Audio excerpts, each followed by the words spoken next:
The hosts and guests on Everything's Messy podcast are not licensed healthcare professionals.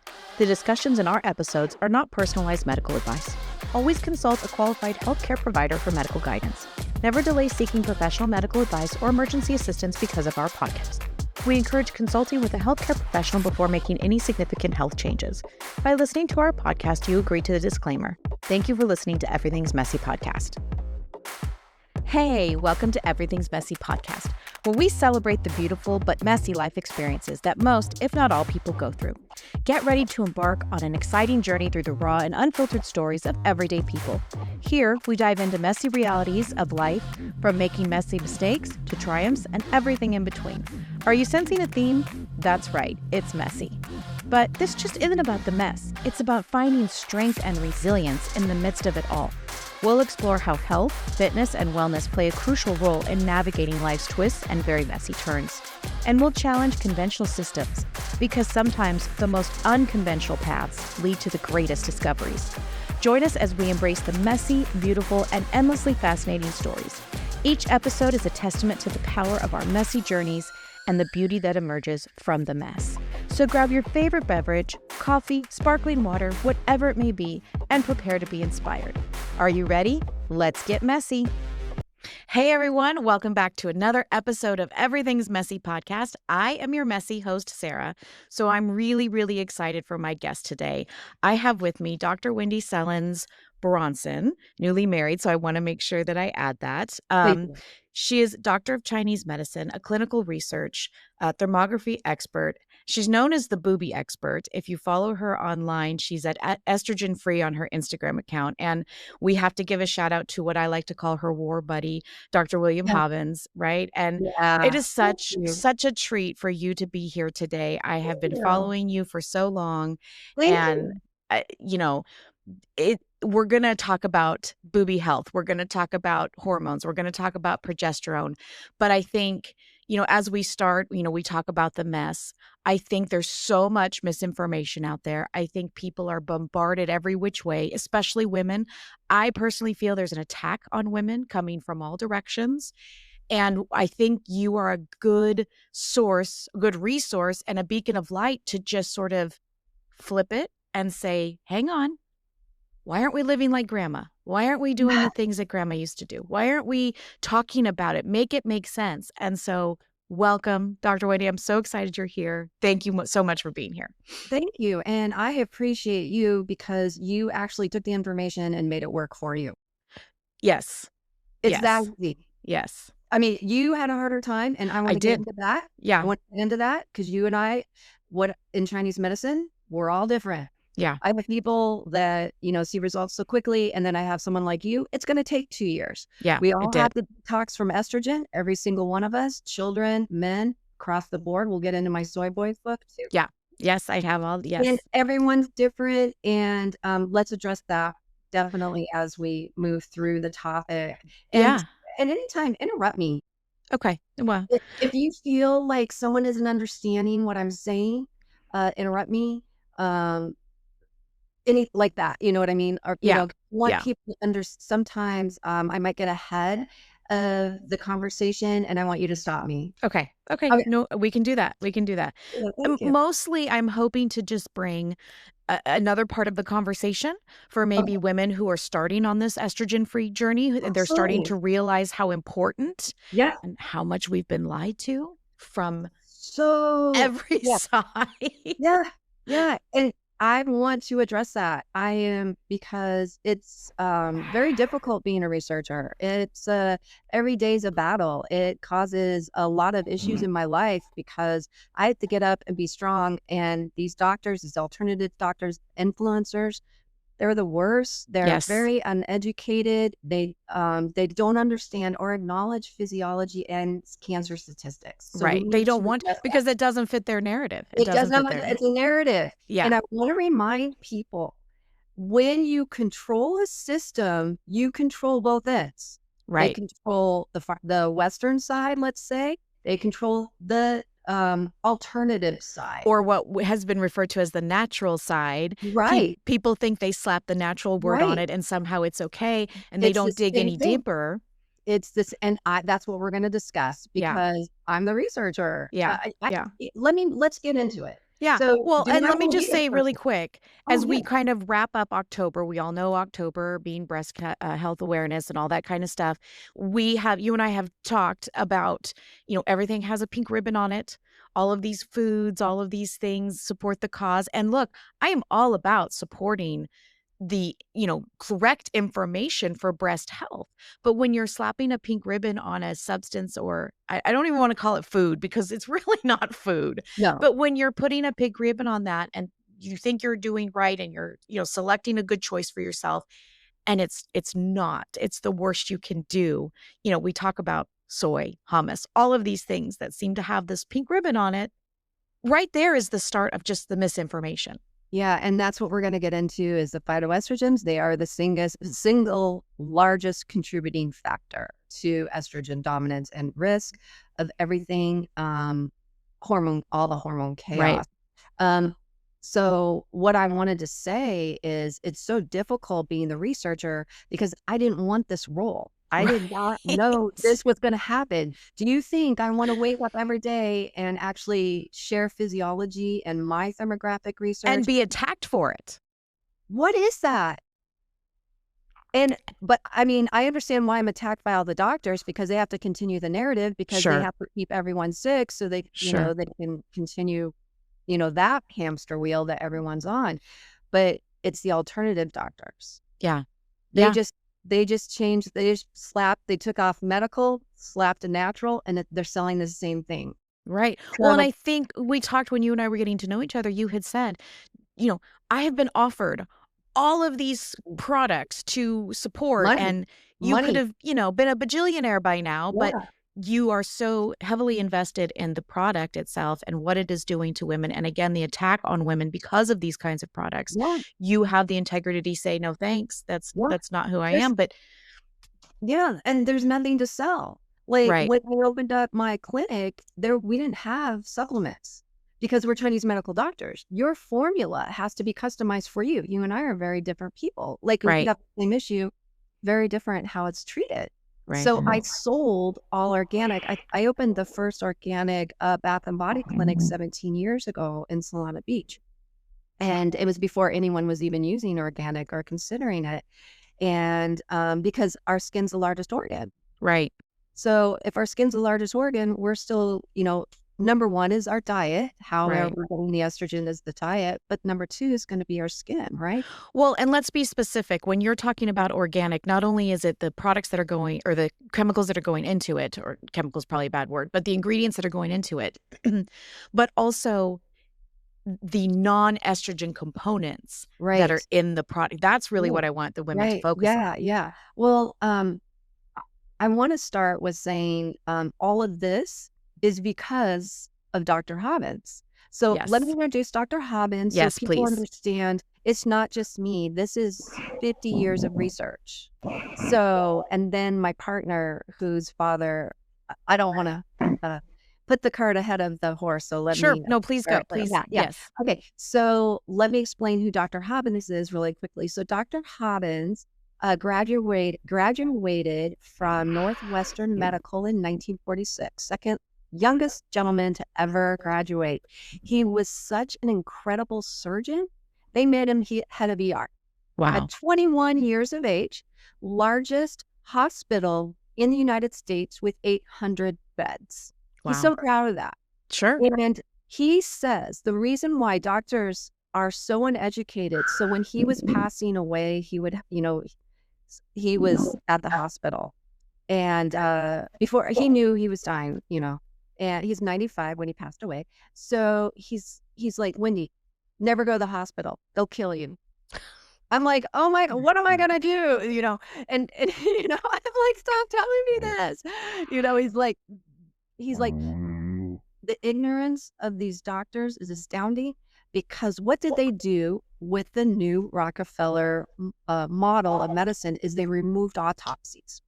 So the doctors nowadays are less educated than the doctors in the 40s. Mm-hmm. I watched a famous doctor speaking with the HVO, is it Bill Maher or something? Oh, And it's like, we know nothing about medicine and our bodies, I believe, and I might be misquoting.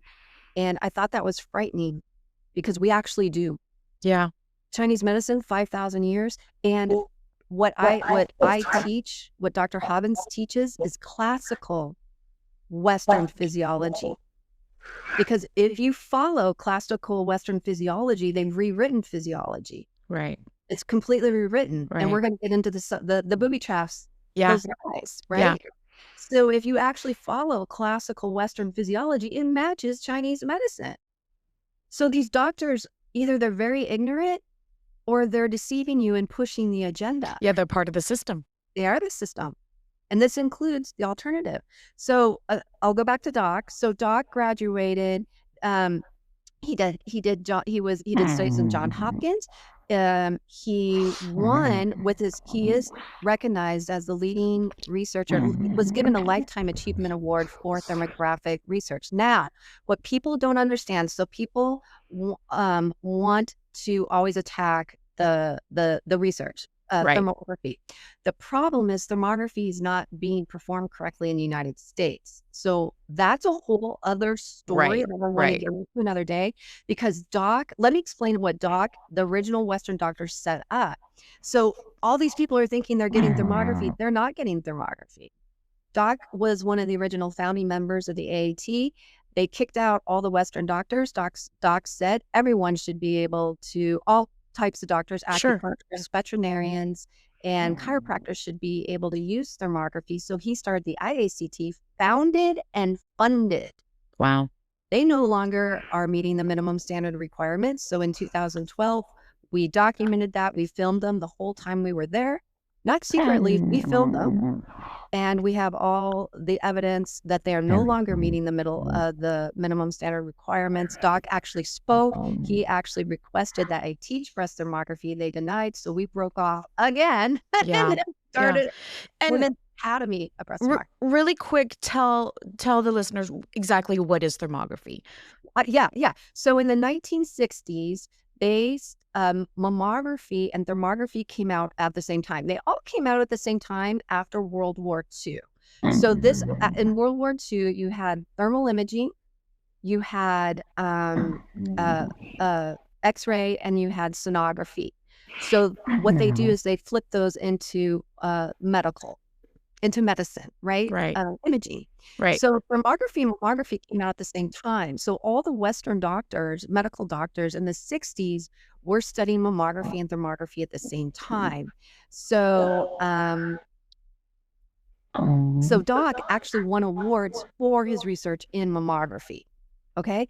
The problem is they did this study, and I had to think about what the study was, and I can't quite remember what the study was. They did a study in the 70s and what they did is they compared mammography, ultrasound, and thermography. The problem is with thermography, you have to do a sympathetic stress test or a cold stress test. You know, everyone, I think, remember those ice baths everyone did? The plunges, the cold plunges. That's what I do in thermography. So I can talk to you about how that's actually very harmful for women. And I can talk to you, what is your certain level of stress test? You and I are different. So it was harming women. So let's get into that. Hopefully we remember it. Yeah. So what happened is they weren't cooling down the body correctly. So they're like, hey, let's throw thermography out and keep mammography and ultrasound. All this is on my website. So the study I'm talking about is on my website. So and so that's how mammography became the gold standard. Yeah. So that's how ultrasound and mammography did. But they eventually made mammography the gold standard. But that, again, where was that funded by? That was funded by the Pink Ribbon, which was started by the American Cancer Society. So they pushed those mammograms and all that radiation on women. So that's, again, now there's a lot of people talking about that. We don't need to talk about that. That's covered. So Doc went around the world. He didn't win. I apologize. He was given the key to Lyon, France, for his research in thermography. He started the academies in South America, Asia, and North America, not Europe, and North America, because Guthrie and Groh were researchers in Europe studying thermography. So they were That was covered. Yeah. So what Doc did is he went and studied with a doctor up in, and again, I forgot his name. I have a lot of information in That's my okay. That's all right. He studied with the godfather of breast thermography. And Doc went back to the United States, was very close with this gentleman until he passed, and he reverse engineered with other medical doctors breast cancer. Doc for 4 years traveled the United States. Well, he had a group of people through a nonprofit, not a nonprofit. Someone had given them money to do this for the study, a beneficiary. And they traveled for 4 years, 71 to 74, or maybe 3 years, 71 to 74. I always try to give you guys information that end up messing it up. But it was 100,000 women. They took all that information, they found all the cancers, and then they reverse engineered cancer. Wow. So the reason why thermography is not being interpreted correctly, and I want to get into the camera also, is because people aren't using the correct camera. It has to be in grayscale. So in thermography, I'm looking for very specific blood vessel patterns that are feeding, that they figured out. Okay, they named all the patterns. So if your report doesn't have any mention of the blood vessels, because I always am mentioning blood vessel patterns in and these are all in the books. Yep, this is the book. Yeah, that book. Yeah, thanks. Yeah. And then my new book's hopefully coming out the next 2 weeks.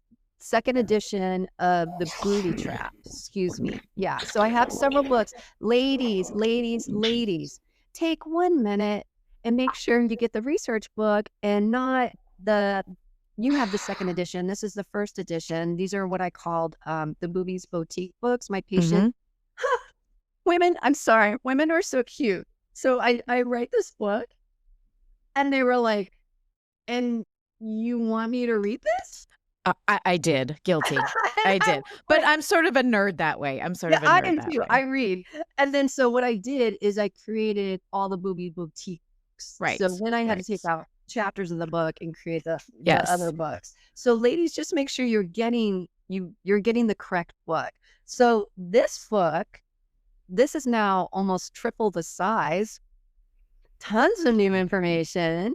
This book is chapter 7 and chapter 12 of the original. the Boobie Bible. Now, the breast Bible is what I like to call it. This has 450 thermograms. Yeah. This won't, because I'm incapable of right. of doing that. Well, okay, and really quick though, it is fascinating to see the pictures of your grayscale and what you're actually looking at and looking for. Yes. And because I am sort of a data nerd, that does fascinate me, what we're looking at. But it doesn't have to be that complicated. Breast health doesn't have to be that complicated. And we will simplify it as we go along in the podcast. But you don't have to read the big. I encourage it, but you don't have to understand what we're trying to get across here. That's why I created the littler books. Yeah. This is one of my favorites. Thank you. That's my most popular book, but women in the comments, they're upset because they wanted the research. That's why I'm saying just take a moment. Yes. Because I have I have so many books. Just make sure you get the right one. And all of it is on your Instagram account. So go to @estrogen-free. Yeah. She is, definitely the Boobie expert, let me tell you. So anyway, going back to the thermography though. Doc called us. So I go by the breast doc because Doc always says you have to be a physician of the breast. Yeah. Not just women's, but men's. Right. Because what people don't realize is when, I actually do men and trans. Doc did sex assignment hormone therapy with his trans women, and he loved it. Well, and you can talk about the physiology about that, right? You know, that's really what your research is. You're talking to women about, you can't deny the physiology of it and what the hormones are doing and what the lack of other hormones are doing. It's creating stuff like this. And we'll get into that. Yeah. And what is it doing to the opposite? Thank you. Because if it's causing breast cancer in men, and then there are doctors out there that are saying estrogen does not cause cancer, but yet it's causing cancer in men. And yet the biopsy proves it's estrogen receptor positive. So how can And you, can as you a give the statistic really quick of how many yeah, breast okay, cancers yeah, that are positive with estrogen? yeah. Okay, so doc believes it's 87 to 93, but we don't say that. We always go with what the societies say, the academies say, the numbers say. So the statistics can't lie because everything I say, I can back up with all the statistics. Right, right. No other, the Western doctors, the Rockefeller doctors, alternative doctors, they can't do that. Yeah. They can't do that. And not only that, next level, I can do it with the men and the children. Right, right. So no one else can do So that. 87 to 93 is sort of the Or ballpark estrogen we're looking at. Estrogen receptor dominant positive. cancer. Yes. Now let's get into the progesterone part. So legally, I can only say 80% of breast cancers are estrogen receptor. Still. Right. But it's the cancer you want because it's preventable. Okay. So I'm always trying to remind people endogenous inside our body, endogenous inside, exogenous outside. Endogenous estrogen does not cause cancer. So if doctors want to blame it on you, now the research is coming out. So this is what's amazing is now all the research is coming out and actually supporting everything we're saying. That we said, the doc said 50 years ago that we published 13 years ago. So now all that research is coming out, like estrogen increases dementia, heart attacks, and you don't require estrogen for osteoporosis. Well, we wrote all about that 13 years ago, and doc's been doing that for 50 years, and I've been doing that with my patients for 17. Yet it triggers so many people. People get, okay. Yes. And facts, it's offensive. Like people attack me all day long. And that's why I don't understand why I'm the researcher trying to warn you. Right. Yet I'm attacked when I'm trying to warn you. I never understood that mentality. And and then it's hard. How do you keep fighting when every day, because you have to realize I've been doing this for 13 years on social media. So I've been censored, I'm shadow banned, I'm deleted off TikTok for my research. Right. For my That's crazy. I'm like, this is my research. Right. Deleted. And the alternative doctors won't share. The essential oils won't share. Herbal mamas won't share. All these, all the influencers, they don't share because it's phytoestrogens. The very phytoestrogens they're selling, the very phytoestrogens they're promoting. So all the people, if you have more than 2,000 or 3,000 people, you're not saying anything. Right. That's what the masses are saying. So for 11 years, I only had 1,000 followers. I love those followers. But loyal. With me. And got it. They got it. Yeah. Yeah. So in a year and a half, I've gotten like 64,000 followers because the dam just broke. Oh, I think the dam broke. I do appreciate Dr. Ashley, who wrote for, she broke the dam for me. Forever grateful for Dr. Ashley and Sarah, the Angel Farms. They do the eggs. Wonderful. They're very open. And that's what I want. I want to talk to someone that's open. I want to have a conversation. I can't have a discourse with any other doctor because they just want to share manipulated studies and tell me I'm wrong.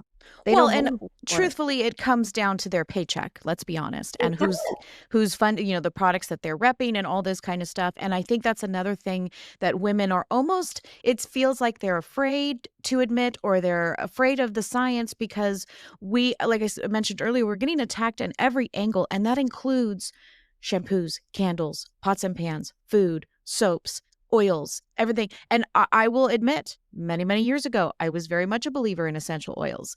I just sort of fell into that. We all were. We all got hoodwinked. I'm not attacking that. I'm saying wake up from it. Yeah. I'm not, that's what people don't get. But now I am. Yeah. Because this is what upset me is they came out. So what people don't understand is that I published our book in 2013 and I included in it the feminization of men. And because Doc and I knew that's going to increase. We just didn't know it was going to happen in my lifetime. Honestly, that came out of nowhere. It's happened really That fast. I was like, wait a minute, we had 2 genders, now we have 974. Now I have trans patients, so because I was helping men my age with excess estrogen symptoms and to decrease risk of breast cancer. So that's how I was consulting with the trans because they have issues too, right? Right. And Doc always said, and Doc is a born again Christian. Oh, one thing I should acknowledge is I think Doc and I found spirituality through our research. Mm, I love that. So Doc is a very strong Christian, very strong. In the 60s, he convert. I don't know what the term is. He was born. He calls himself a born again, Hmm. and he I think always that's correct. okay. And he signed every letter, every phone, every phone call we had. Jesus loves you. Jesus loves you. Like all the time. Jesus Yeah. loves you. He prayed over his patients. We prayed together, during our conference calls after. He was always praying for me. He's watching for me. He's praying for all of you. He wants you to know that he's always with us. He's praying for all of us. That's another reason I can't sell it. No. That little lightning bolt. But I Yeah. don't think that you would. And No, your no, research, no, both no. Dr. Hyde and your research together, it speaks for itself. The It does. problem is having to filter it against the misinformation that's coming out again. And it's because it's so massive and so much. And, you talk about how you did not think that it would happen in your lifetime. Yet sometimes I do feel like, man, this happened overnight where Did. we went from masculine to It did. instantly because we had the moms that granola and soy milk and all of these things, and I really truthfully believe they thought they were making Oh, better yeah. Oh, choices. They absolutely. thought they were doing better, but Yeah. now that this information is trickling out where it's may not have been the better choices, they're still unrelenting. Yeah. They are still They have committed you to have to that. hold on to your that's the problem with all the women selling the essential oils, the alternative doctors. They have to hold on to it because they told thousands of other Yeah. moms, they Yeah. told their patients. For them to backpedal, they have to admit they were wrong. Yeah. But if I was wrong, I would immediately, if I saw this research, I would immediately backpedal and immediately Sure. alert everybody. But Because we're talking about people's lives. We're yeah, talking about possibly right. going the opposite way and Yeah. saving, And essentially yeah, from ourselves, and yeah. it's terrible. Yeah, and let me explain. So when this book, let me just say, when I said now the research is supporting our book, when we published our book. So imagine going to Dr. Hobbins and he's bought his own cows. Dr. Hobbins fought the industrialization of the milk supply since the 40s. Fought it because pasteurization makes the milk acidic. When you homogenize it, it shrinks it down to where it's smaller than the holes in our small intestine and it escapes into the body cavity and causes arteriosclerosis. Did you know there was no such thing as plaque or arteriosclerosis in the 1940s when Doc was doing autopsies? That's And insane if to I me. didn't say it, and if I'm repeating myself, I'm sorry. I have so much information I in know, my head. it's I'm like, I okay. want to tell you We're like, here for I need I'm little here for it. mouths. I need like little bodies to talk, little mouths to talk. Okay. So when Doc said, doctors don't understand medicine or physiology, they're very ignorant, is because their hands aren't in it. When you see, you understand how the body works. So they removed that. And I think I said that. If I didn't, Mhm, now I mhm. did. So when he did autopsies, so he would do an autopsy every night. So, this is the old days where they were working, 16 hours, I mean, sleeping at the hospital. But Doc loved it. He was built for this. So he said there's no arteriosclerosis, and these are hobos. He called them hobos. That's how we talked. We called them hobos. And he said they didn't have they would donate their body for $5 or $10 when they passed, and they had no arteriosclerosis. So Doc says you need to align yourself with someone that has a memory. So my memory, I am preserving Doc's memory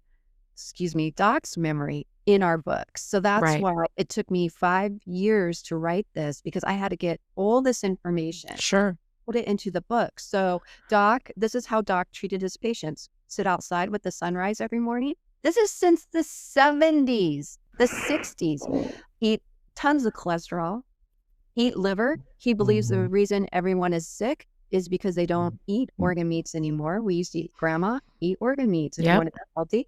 Never use a microwave. He believes Ronald Reagan got Alzheimer's because the microwave came out and it was on the Air Force One, and they always showed Ronald Reagan eating. So he was that Ronald Reagan got Alzheimer's. Oh my goodness. The microwave, so cute. He had theories on everything. He thought of, he was always thinking. So we had in our book, no fluoride, no microwave, sit outside every day, get sun every day, convert that sun, eat the foods that convert the sun, eat tons of cholesterol. Why? Because cholesterol is a precursor. So imagine I publish all this and everyone's like, cholesterol kills, the sun kills, Doc's like, you can't wear sunglasses. Doc told, I just did an episode on that. Never wear sunglasses. And I was like, oh my gosh, we're like little plants. We need that sun. Doc talks about, this is how Doc talks about the sun. What they did is they this is Doc. You're talking to him and he has a photographic memory, so he can remember every study he ever read. And I don't. That's why I'll trip up. Well, I think you're doing pretty well. Thank you. But I'll trip up, and this is why I had to take lots of notes. So Doc said they did this study with rams, like sheep rams, not rams like out in the wild on a mountain. They cut the optical nerve. And when you cut the optical nerve, the ram does a rut. It just grows long hair. It's like nails get long. So the optical nerve is what keeps everything seasonal. Yeah. So that's a study Doc would quote, to say, hey, we need to sit in the sun, don't wear sunglasses. So imagine, I published this 17 years ago. I'm telling my patients, don't wear sunglasses, don't wear sunscreen. Oh, they're coming after you. All right, eat a lot more cholesterol, eat tons of liver, go crazy with your liver. And again, this is all, I'm supporting all this in Chinese medicine, because in Chinese medicine, that's what we do too. We eat the organ meats, we utilize the entire animal, and and all my patients are vegan.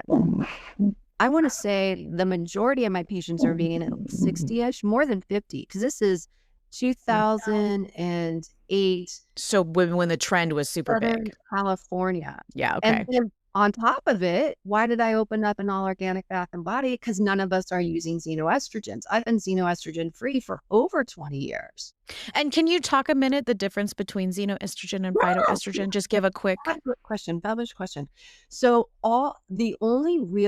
let's get into bioidentical. Let's get into let's check definitions off our list right now. Okay, this is definition time. Okay, so xenoestrogen is your synthetic. So that's going to be your commercial grade estrogens, and it's like there's a whole bunch of them. So that's going to be your commercial grade, anything synthetic, man-made.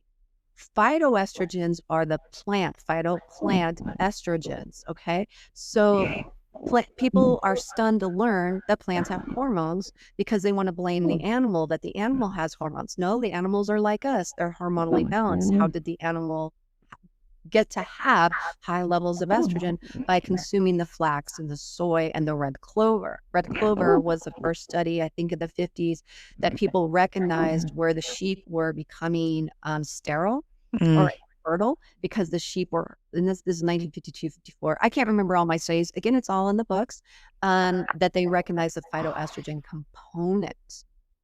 Okay, so you got your plant estrogens and you got your xenoestrogens. Then you have bioidentical. Bioidentical means similar chemical structure. Soy's bioidentical. The pill's bioidentical. The hormone that the adrenals make, that's bioidentical. And that's where the confusion comes in. So everyone says, so doctors love to attack me that I don't understand bioidentical estrogen. Well, first of all, bioidentical estrogens is a synthetic. The natural form is what? Wild yam, that's the natural form, which is what? A plant estrogen, which is what? Bioidentical. So no, I know my definitions. You don't understand the definitions. We've hijacked the term bioidentical and said it's natural. It's not. Right. Now, keep in mind, Oh, sorry. I just wanted to explain, because we know it's not, the plants have a similar effect is because of the thermogram. So in the thermogram, you can see the breasts are non-vascular. So in if you read the back of my books, excuse me, I'm so sorry, got an itch. In the 1970s, in the 1960s, 70s, all the breasts are non-vascular. So in the 1980s, everyone's coming in with this vascularities. Like, are you pregnant? Because vascularity in a healthy person means they're pregnant. So Okay. So Doc would tell people he was pregnant before they knew they were pregnant. Just by looking at the vascular system in the breasts. Yeah. Yeah. Okay. So normal vascularity. So vascularity, definition time, is stimulation of the existing blood vessels. Normal vascularity, this is on the book. Normal vascularity is pregnancy. So if someone came in the 60s and 70s with vascularity, he's like, "Oh, I'm happy to tell you you're pregnant." What? You know? So he surprised a lot of women. But now he was confused. He's like, "Oh, you're pregnant." So imagine telling everyone they're pregnant to come to find out they're not pregnant. And then, I mean, that's confusing as a doctor. Absolutely. So he's like, "What do you mean you're not pregnant? You know, we're going to go give you a pregnancy test. Wait a minute. What's going on?" So then he's like, "What's happening? Why does everyone look pregnant?" That's frightening. That's frightening. So now he's confused. What is this? So, like myself, with bioidentical estrogen, because I did this with the bioidentical estrogen, is Doc realized it was the soy. Mm. Wow. Now, what's interesting is they put soy in the end of the 1970s. They put soy in our food supply, including all the animals. That's how drinking cows doesn't have excess estrogen, because the cow's eating grass. Where's the estrogen coming from? And people like, from the cow, that's picograms. Circulating estrogen would be which is a minute amount. Let's just establish that. 1 trillion times stronger. Yeah, that's incredible. Interrupt me. And interrupt me. So a picogram, maybe let's say it was a nanogram, that's still 1 billion times stronger. So that argument falls apart. That argument falls apart with us, because again, we're only circulating picograms, maybe nanograms, probably not, probably just picograms, maybe not, of our own. Right. Lab tests are now invalid and inaccurate, because you're measuring the exogenous estrogen from the outside. So I get ahead of myself. I'm sorry. Circling back, and it's hard because there's so much in my head and I can't remain on topic, is that the xenoestrogens, breast cancer is preventable because it's not the endogenous estrogen. If our endogenous estrogen caused cancer, then women 15 to 50 would be prevalent. Cancer would be prevalent in that age group. Breast cancer is preventable because it's exogenous. It's caused by the environmental estrogens. So the doctors are blaming us that it's our fault we have cancer. There's no gene for cancer. It's epigenetic. What we've been saying all the time, and now when I keep saying, the research is catching up with us. The research is catching up with docs. It's just taking, I just wanted to. In the 1970s. Yeah. And that's why I work well with Doc, because in Chinese medicine, the body is supposed to live to the age of 100 to 120. The body's perfect in our medicine. We're perfect. Yeah. We're a self-regulating machine. That should bring some women some relief. It's not you. You're not broken. But you're not broken. But it does. It does. Let me put it this way. The only people that follow me are the 1% of the 1%. Pat yourself on your back if you're able to follow. Only the people that can think critically are following me. So I always call you guys warriors too, and pioneers too, because it takes strength to stand next to me. Because these women are so excited. This is, 17 years of doing this. They run out and tell all their friends, and then their friends tell them they're crazy. And then the woman's like, "Am I crazy?" Yeah. Guessing. Yeah. And that's when, use your thermogram to show them that they're wrong. Right. Right. So Well, that just the conversation when you had mentioned the raw milk, just that conversation triggers so many people that, they have bought into the propaganda that it makes you sick, that all these things are going to happen to you when it's right. actually the best medicine you It could is. possibly give yourself. It is. And there's no problems with It lactose is. Yes. with a raw No, milk no. product. And Doc had to buy cow condos. Doc fought. He he's from Wisconsin. Oh, so Doc ended up settling in Wisconsin, where I think he's from Madison. He's from Madison, and he ended up settling in Madison at the end of his career. And he traveled all over, um, obviously, and ended up in Madison. What the land of dairy. Sure. You know, so he tried to help the farmers. They monopolized. It's all the money. They just Sure. wanted to the government just wanted to monopolize the milk, make everybody sick. We know that now. Yeah. But imagine our grandparents knew that milk was healthy. We were brainwashed it wasn't, Yeah. So yeah. Anyways, so Yeah. Doc, he bought cows so his patients could go out to the farm and get milk.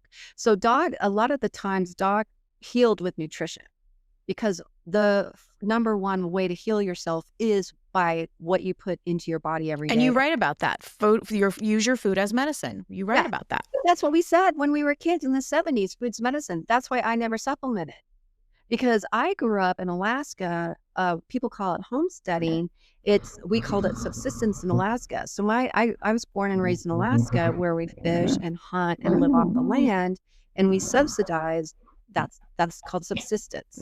So then, my parents never supplemented. So I didn't supplement. So I didn't I didn't gravitate to that. So I think people that grew up on a farm or grew up in the wild, the bush of Alaska. I didn't grow up in the bush. My parents lived in the bush. I didn't. My dad wanted to, but my parents, they wanted my brother and I to have a chance. They thought if we were raised in the bush, we would stay in the bush, and they wanted us to see the world. Sure. So they sacrificed their lives. My dad's always like, I sacrifice for you. I'm like free enough. Like, it's kind of cute how my dad would say that. He's like, I have to live here because of you guys. Because my dad was very happy living in the bush and hunting and fishing and canning. So I grew up canning, shrimping, clamming. We owned the sporting goods store in Homer, which is the halibut capital of the world. So not only did we live we lived the lifestyle. My dad shared that lifestyle with everyone that came to visit. So he loved it. Yeah. My father he loves his life. He always says life's a safari, and that you should enjoy, live where you want to enjoy your life. He wanted to live a safari. So he's living his safari in Alaska, Yeah. Well, and didn't you recently post something about the Inuits or the Eskimos in Alaska, and you want to talk about that for a minute? Okay. So people are always trying to say this. So I'll post, meat's healthy, and they're like, no, the natives die when they're 40 or 50. I'm like, how offensive. If I was a certain group and someone was trying to tell me I'm going to die, well, they are. Let me say. So Western medicine, so in Chinese medicine, I know my body will live to 100 to 120. All my parents, except one, and grandparents lived into their 90s and into their hundreds with no supplementing, So, and my great grandparents, no supplementing and no pharmaceuticals. So, the natives, they have the least risk of cardiovascular disease. I want to say it's 65%, and this is something you can look up. It's the Eskimo tribe that lives on the Bering Sea up north. Alaska. They live on the north. I'm forgetting. Yes, the north. Excuse me. And they eat not mostly, but they eat caribou, salmon, whale meat, and seals. And they attribute the fat content from the whale, the muktuk, and the seal for that decrease in risk. Wow. Yeah. So it's kind of interesting that's why it was kind of interesting. I know the natives don't eat a lot, well, when I lived there, they would ship in the food, the canned food. Well, a gallon of milk in the 70s is $20. They can't afford that. So Mhm. in the 70s, they still were eating, they were still mostly carnivore, and it's still expensive. I still think it's like $20, Wow. or, $12 or $20 for a gallon of milk. And, you're not getting any produce there. If you did, I don't even know. My dad, he would say how much the produce was when they lived out there. But they, so they were still mostly carnivore at that time. So I grew up looking at that. So when everyone went vegetarian and vegan, I was always thinking, well, that's interesting because this group of natives that live, in the frozen north are surviving and thriving. Yeah, and thrive. That's the And thriving part. the 20-year-old vegan who says they die at 50, no, they don't. And they'll want to say, oh, it's because of the pharmaceuticals and stuff. Well, yeah, in the 70s, but how did they survive before then? And I mean, understandable, yes, there will be times when the climate and, Sure, sure, sure, sure, sure. But that's yeah, right. yeah, but their bodies are like ours. Like everybody, we can live to 100 to 120. Yeah. Yeah. So I grew up, Alaska was very different when I was young because it was cute. Everyone thought like they thought we had dog sleds and we lived in igloos. I really believed that was so cute. No, we're, Just people.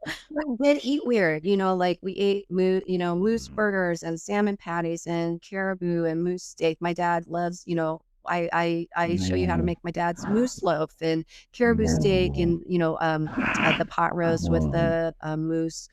Uh, Gosh, everything. My dad made a salmon jerky that's to die for. So we spent all summer. My dad, we had to help a little bit. My dad spent all summer preparing for winter. So our stores were completely full, canned, frozen, prepared, Sure, soft. sure.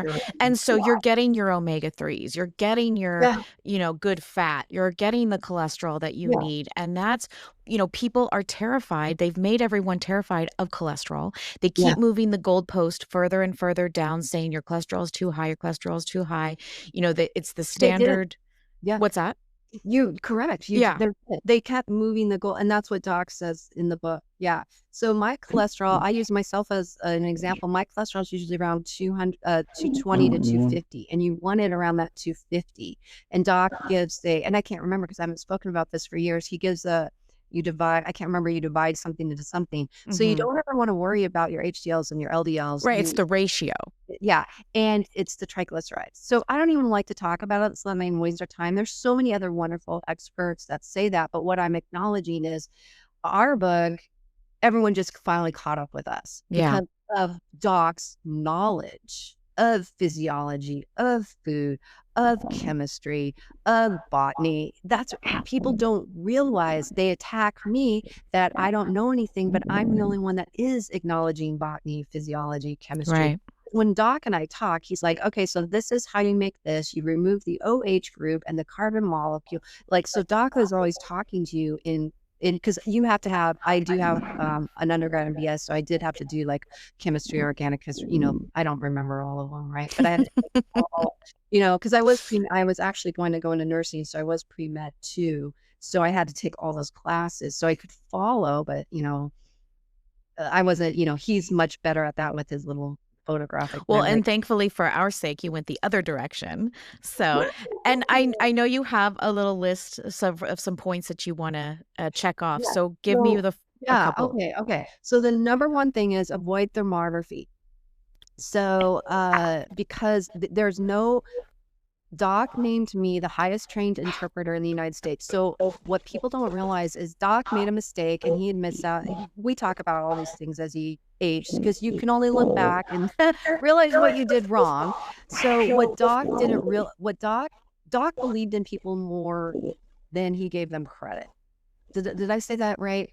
Doc believed in people more than what they lived up to for their expectations. Maybe that's what I should have said. Hmm. So so thermography was a weekend course and a 2-week course. So you would go take this week course or 2-week course, and that was it. And then you were an interpreter. I took the course and I felt more dumb I had so many questions. I walked in, thought this was going to be amazing. I walked out more like questioning more. So I ended up studying with Doc for 10 years, and we had a weekly phone call there, like where I'd ask questions. So those doctors never asked questions. So we would use their reports. So they would send their questionable reports they didn't understand, and I would learn off their reports, and I would learn off my patients. How to interpret it. Yeah. Yeah. So, because they were like, this is too difficult to interpret. So he would send it to me to interpret, and then Doc would teach me through. That's how I would learn, is my mistakes. So, we know, because we have all this documented, that these doctors that are, running these academies don't have the education they should have. So, when Doc passed, and these other medical doctors that studied with Doc, it's not just me. There's other not just me, excuse me. It's not just Doc. There were other medical doctors, and I can't remember their names right now. And we did a history. I have a little bit of history in the book, but I do want to give credit. There was a large group of medical doctors that could interpret, but they're all passed now. So this new group just never did the work. They never put the work in. That the medical doctors, they reverse engineered it. They were like in it. They loved it. They are the interpreters, right? And talk a minute about the colors versus grayscale and what we're seeing nowadays. Okay. So first there's no more interpreters. I'm the only one. And I'm not saying that like to ring my own bell. No, Doc named me his protege because I am the only one. I'm the highest trained interpreter in the United States. So it's hard for me to read these other reports because they're lacking. They don't do the cold test. They don't do, like, it's messed up from the beginning, sounds like. They don't acknowledge the camera. Let's get into the camera. Okay, so first of all, the grayscale. So what happened? Okay, so let me tell you about my other partner. So this is where it gets messy. It's perfect. It's messy. Let's get messy. Yeah, and then I'll come back. So if we need to write notes, to come back to the grayscale. So the grayscale shows the blood vessels. We'll stop there just in case if we don't remember that, but we're going to have to come back. So let's get to the camera.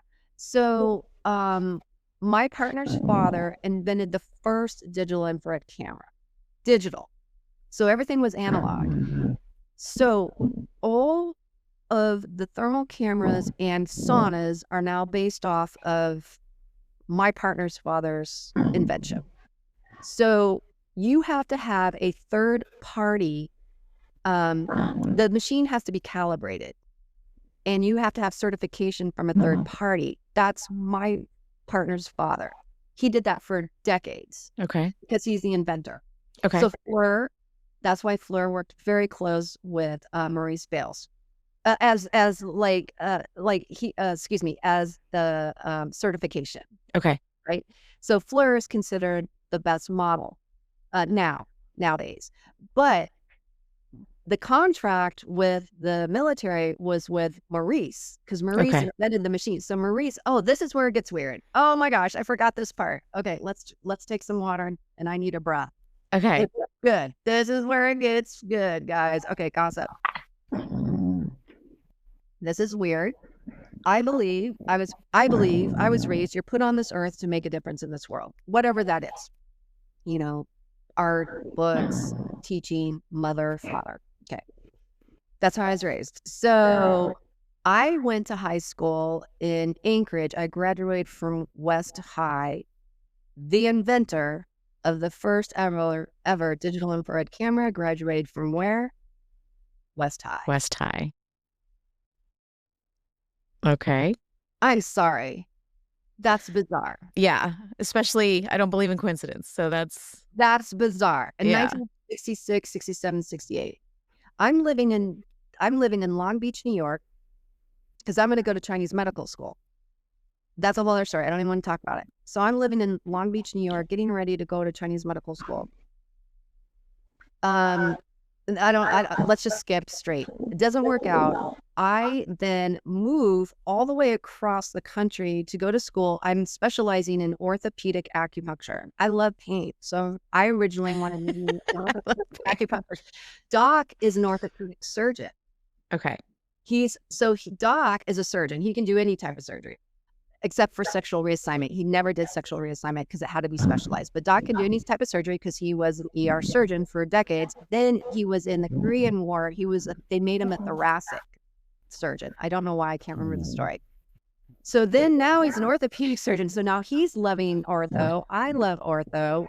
But so that's why we also get along, is because we actually love pain. Doc was actually writing his last paper with me was Pain is All in Your Mind. And we didn't finish it. We passed.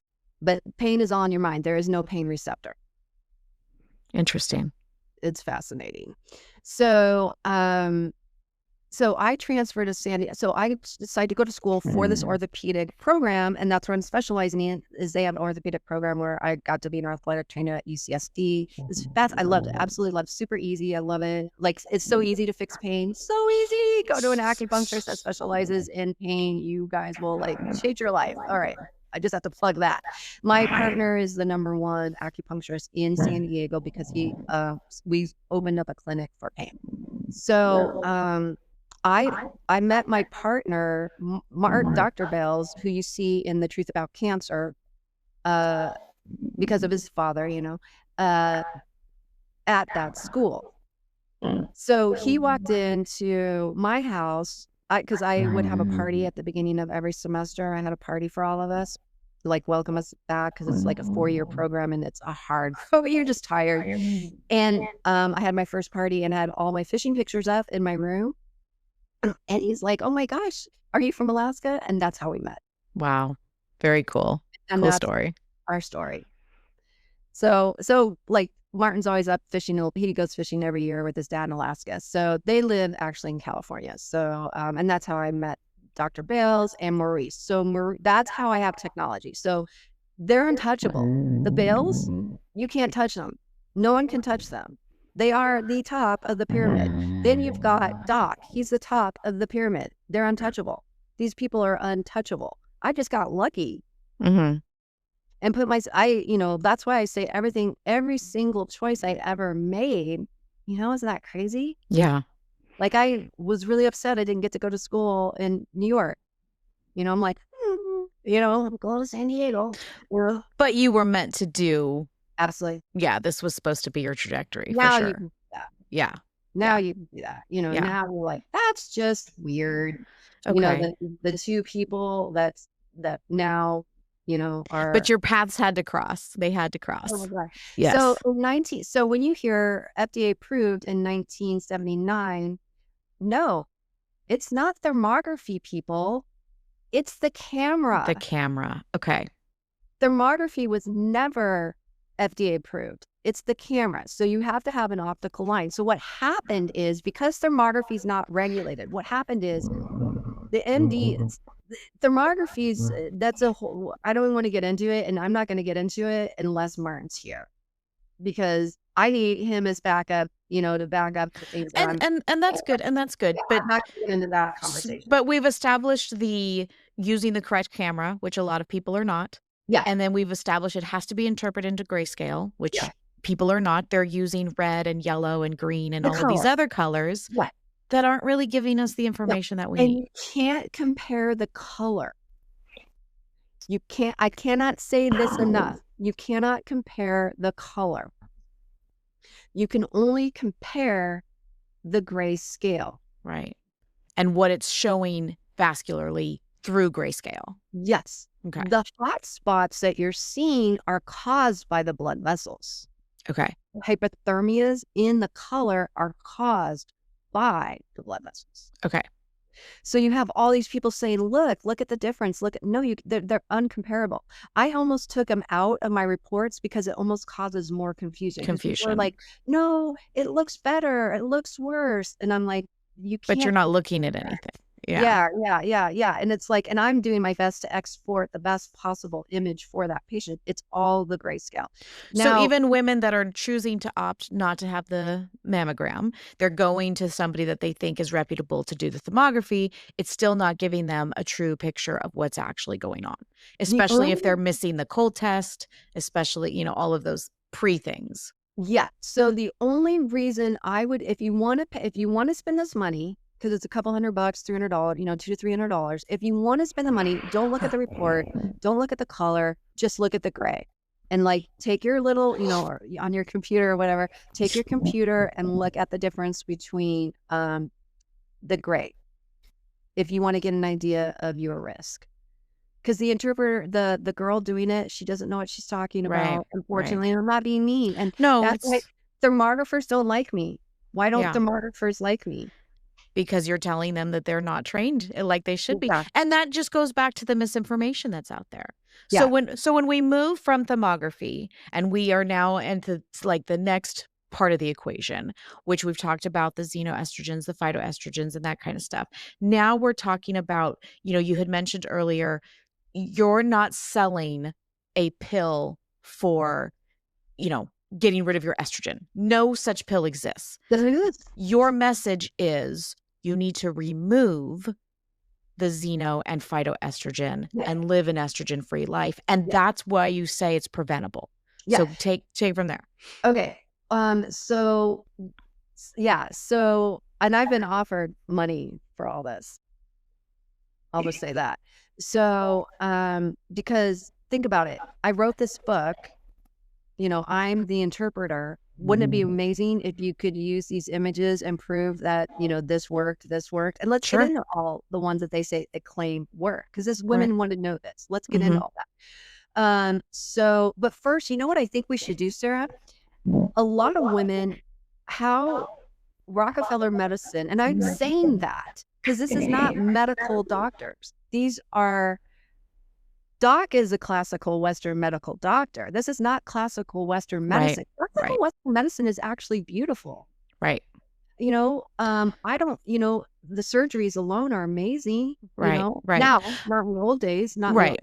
And I'll definitely, but now, but there's beautiful things about everything has a limitation. Chinese, I like both because Chinese medicine Chinese medicine is the medicine that you want. That's the doctor you want for your everyday health. What I like to call the maintenance of medicine. Yeah, thank you. So we have really good acute emergency care medicine that we have bar none, right? In any other country, we have the acute medicine. What we lack is the maintenance of medicine. Thank you. And how to individualize that for everyone.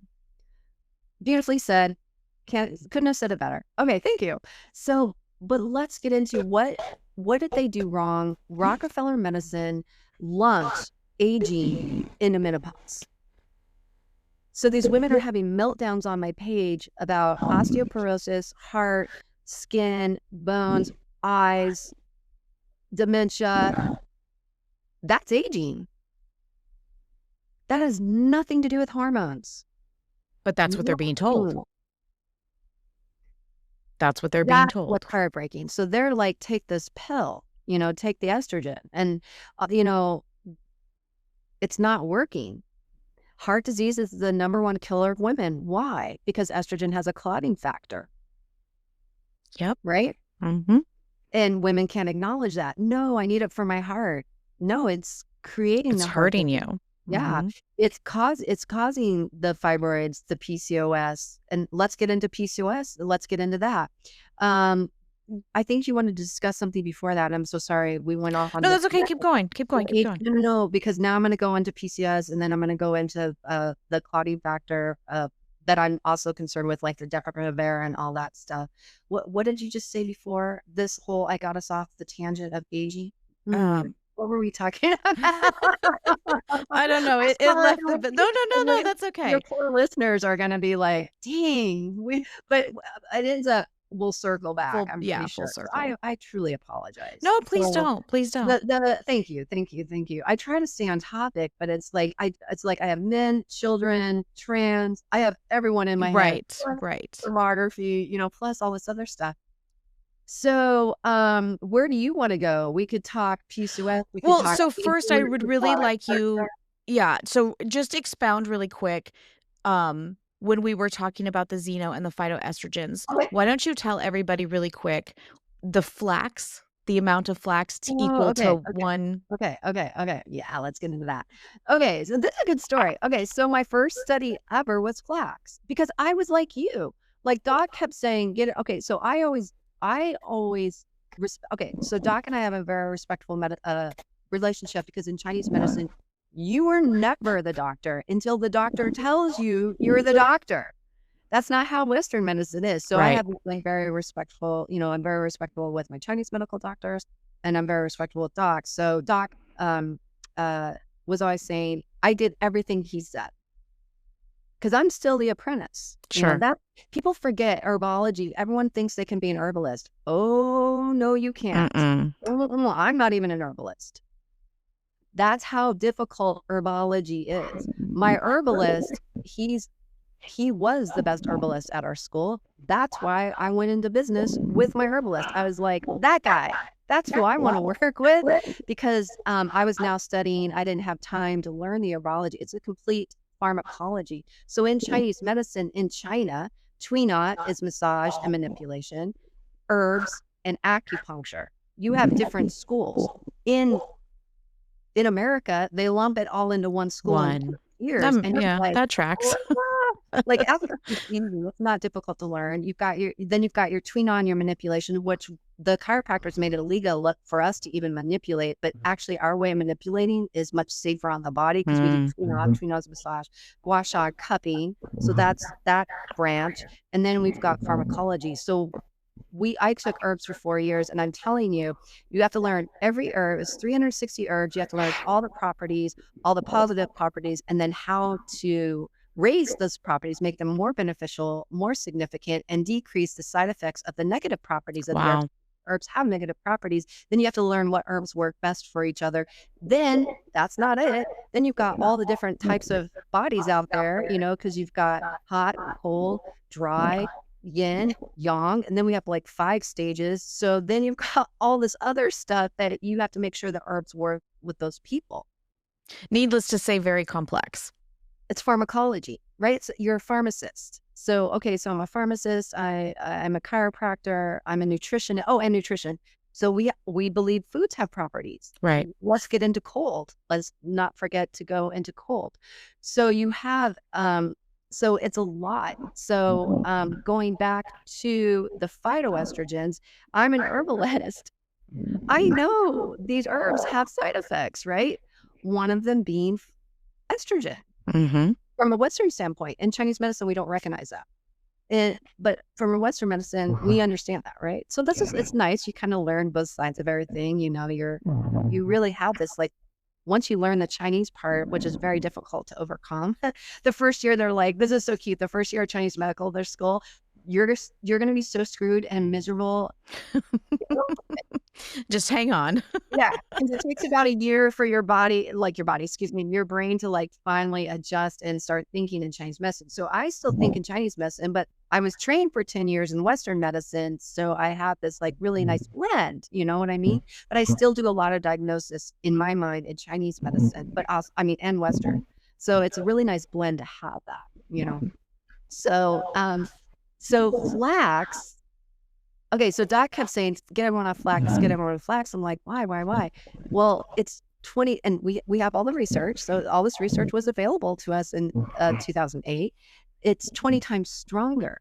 So 1 cup of soy milk equals 1 birth control pill. Because remember, birth control pills are micrograms.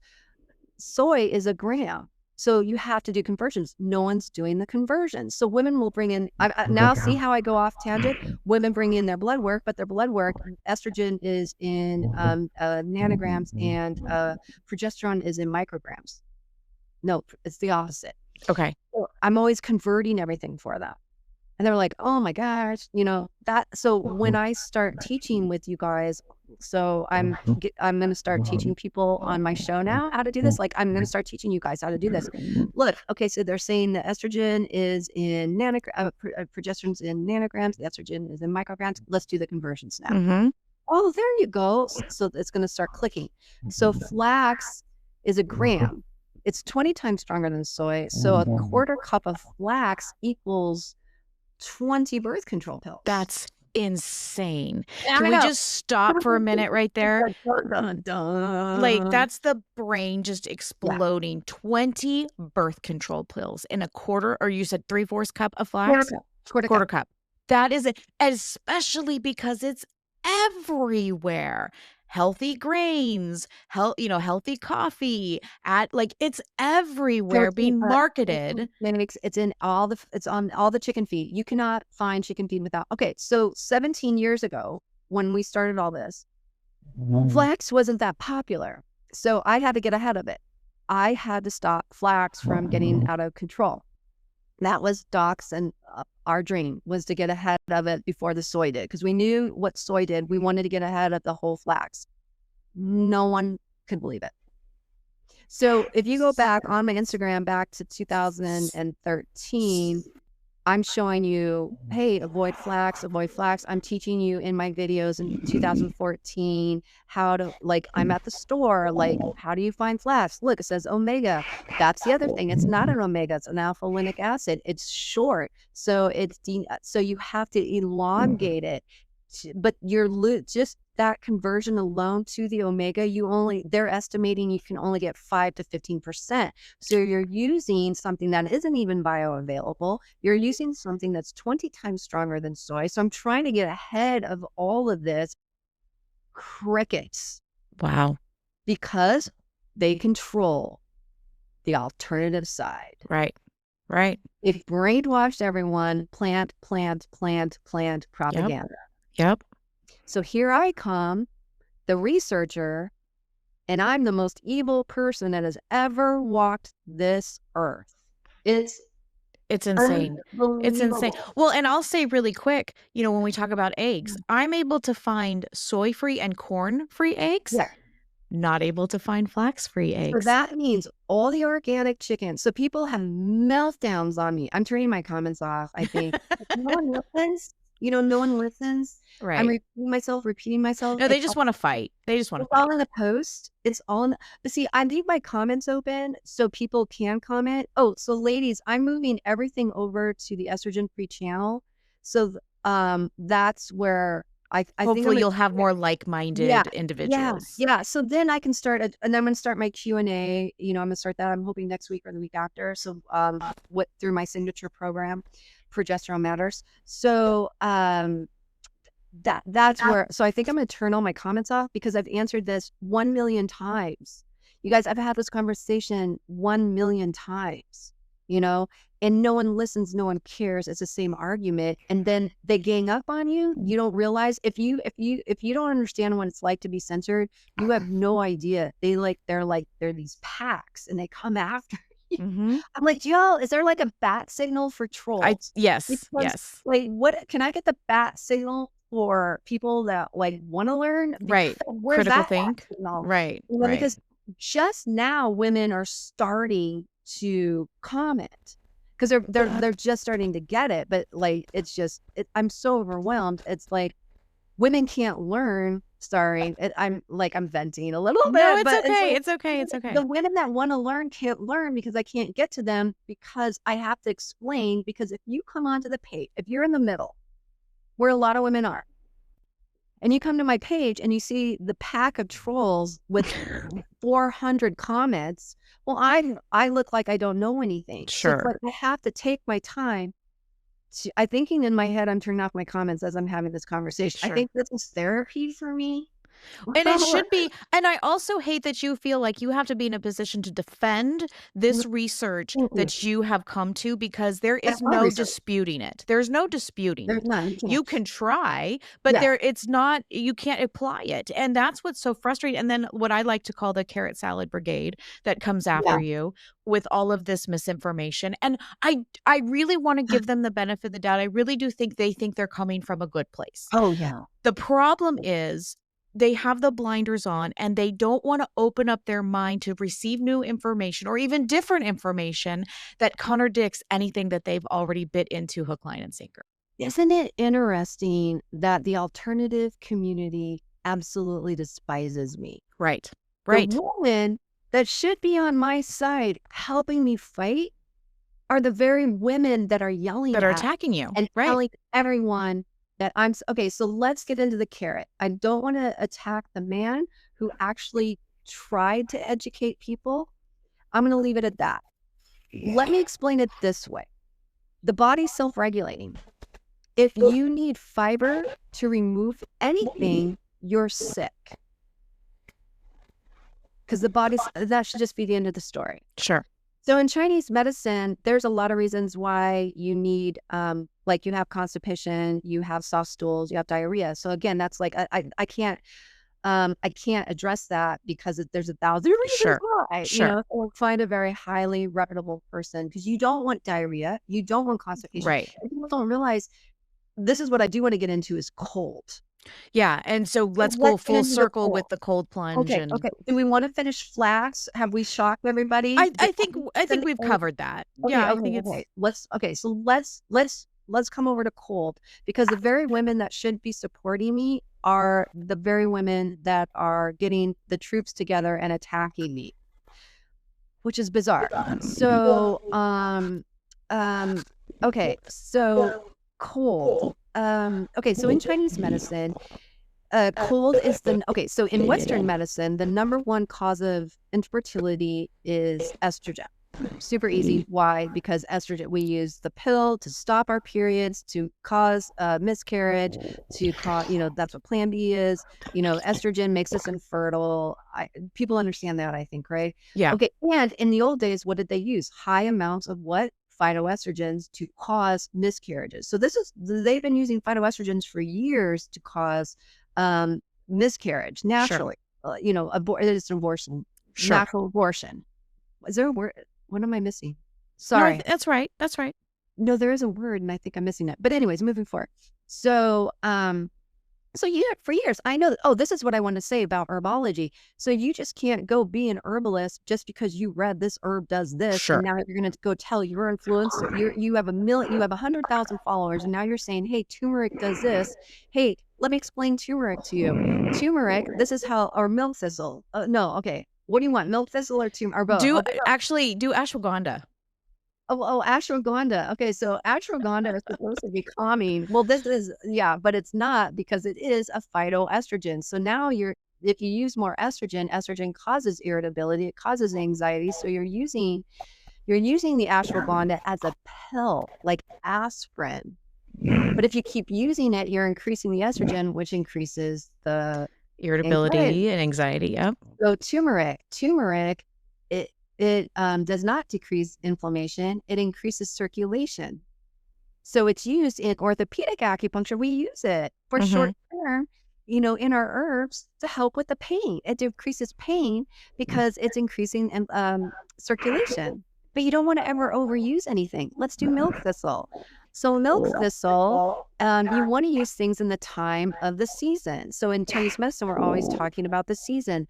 The season of the liver is spring. So you want to go out. I go out and get my dandelions, and I can make my dandelion salad, and I make my dandelion tea, because I want to course the liver. Milk thistle does not, you can't detox Yeah, talk about that. Talk about that. His biggest little thing was like in the 80s when they came out that you could detox the liver. And he's like, how do you detox the liver? It empties into the small intestine. How do you detox the liver? There's nothing to hold in the liver. So ladies, your toxins are held in your fat cells. So it's so obvious to him that the liver doesn't detox. 13 years ago, I used to be, or 17 years ago, I used to be able to say, no, the liver doesn't detox. And people would be like, oh, thanks for telling me. Now you say it, you're kind of the troll. And I'm just like, you can't, there is not one person out there speaking on hormones that doesn't say detox your liver. I cannot find a person now. You can't. And then here comes, this is why I'm turning off comments, I'm deciding right now, is because here comes the brigade. You don't know what you're talking about. These are all your alternative doctors. So let me explain. In Chinese medicine, milk thistle and dandelion course the liver. The liver is stagnant in Chinese medicine. This could be cold. We're going to get into cold. I'm circling back to cold because it's so vital we get to cold. Cold has destroyed America, the diet. So the liver becomes stagnant in Chinese medicine. So we want to course the liver, make him happy again, right? Because at night you want him to hold the blood. Okay, so at night the liver turns off and it holds the blood for us. If the liver is not holding the blood, the spirit of the liver wanders between the hours of 1 and 3. So if you wake up, that might be a liver issue. And I always say might because there's other... Because we don't know, right? There's 1,000 reasons. Like, do you see my RL? There's 1,000 reasons why. Yeah. No, you said it was my liver. Well, and you'll hear a lot of influencers say, to bring your cortisol levels down, detox the liver, right? Somehow they've combined all of it, and they're like bits and pieces that they try to put in this pie. These pathways? No, the only organs that detox are the organs that exit the body. That makes sense, right? Right. Urine, feces, vomiting. In Chinese medicine, you want to induce vomiting. How else can we get that toxin out of the body? Sure. Vomit, Sure. sweat. The liver is enclosed. So how could something detox just to put it back into the small intestine to be absorbed? It can't. It's super simple. It's like so easy. Like to me, that's like 1 + 1 = 2. But you Sure. say that now to an influencer that's telling all these detox people, it's just attack. So it's like like when I say the alternative community is like they're funded, it's a control. They're controlled by who's ever selling the miracle pill. Yes. You hear about the cortisol cocktail. Yeah. You hear about all, you know, the cumin is, more concentrated than the turmeric and like all of these things. And it's. Yeah. So milk thistle really quickly and dandelions, let me explain, is you want to use that short term because you don't want to. So milk thistle and dandelion cause circulation of the liver to course the liver so your liver's functioning properly. It's not detoxing it. It's just what your liver might be stagnant and it may not. So if your liver isn't stagnant and now you're coursing the heck out of it, you can't cause a lot of damage to the liver with coursing. Like if you have itchiness, that could be due to wind from all the coursing of the liver. Okay. So you're making yourself more sick. So that's why I'm always trying to say, no, you have to go to school to be an herbalist. You Right. just don't take these little things and say, hey, I'm going to detox. No. So milk thistle and dandelion course liver. When do you want to course the liver? At the time of liver. When is the time of liver? Spring. So you want to course your liver during the time of liver appropriately with the whole plant. Short term. You don't want, you can do it throughout the year too. Like if I go, because hot flashes aren't always due to excess estrogen. It could be due to liver. So 90% of the time it is due to excess estrogen. Sometimes it's not. It's due to the liver. So then I'll send my patient to my herbalist. He's like, yeah, and fixes it and they're done, right? So the liver, but you could do that in December is what I'm trying to say. Right. I just mean don't be taking it years and years and years continuously nonstop. That's what I meant. But you have all these people. The other problem is these people are taking concentrated powders. And they're taking a lot of it. Because you just don't want to drink a Coke. We drink a Coke. Well, why have a little when more is better? Yeah. Right. So that's just us as Americans. We're like huge into like, consumerism and everything. And I'm not against any of that. I'm just saying, right. More is better. Like it's not how my face is saying. They're like, so she said do one, I'm doing poor. Right. And I'm like, that's why you had all the reactions that you had, it's cute. So that's why I'm always bringing people back. Remember to listen to your body. And that's why I want to be available, because those comments are getting buried. Because if you don't know this, if you believe through propaganda that the liver detoxifies, and I'm trying to have a conversation and shut it down before it goes off into 900 likes that I don't know what I'm talking about. Sure. It's just so the women in the middle who are genuinely trying to find help can't find help because the alternative community, the herbalists, the influencers are shutting me down Right. so quickly. It's insane. So let's get to cold. Yeah. Okay, Yeah. so The carrot salad brigade, as I like to call them. okay. So the cold. Okay, so what people don't realize is that, like I always like to say, you don't see Chinese women eating salads. You don't see them eating protein shakes. You don't see them like doing smoothies, Why? Because in Chinese medicine, Chinese people know that cold is incredibly damaging to the body. And I'm talking through your feet and through how do you get a cold is through the nape of your neck. It enters, I don't want to get into Chinese medicine, but the cold enters the point in the back of, you can get a cold from going outside when it's cold.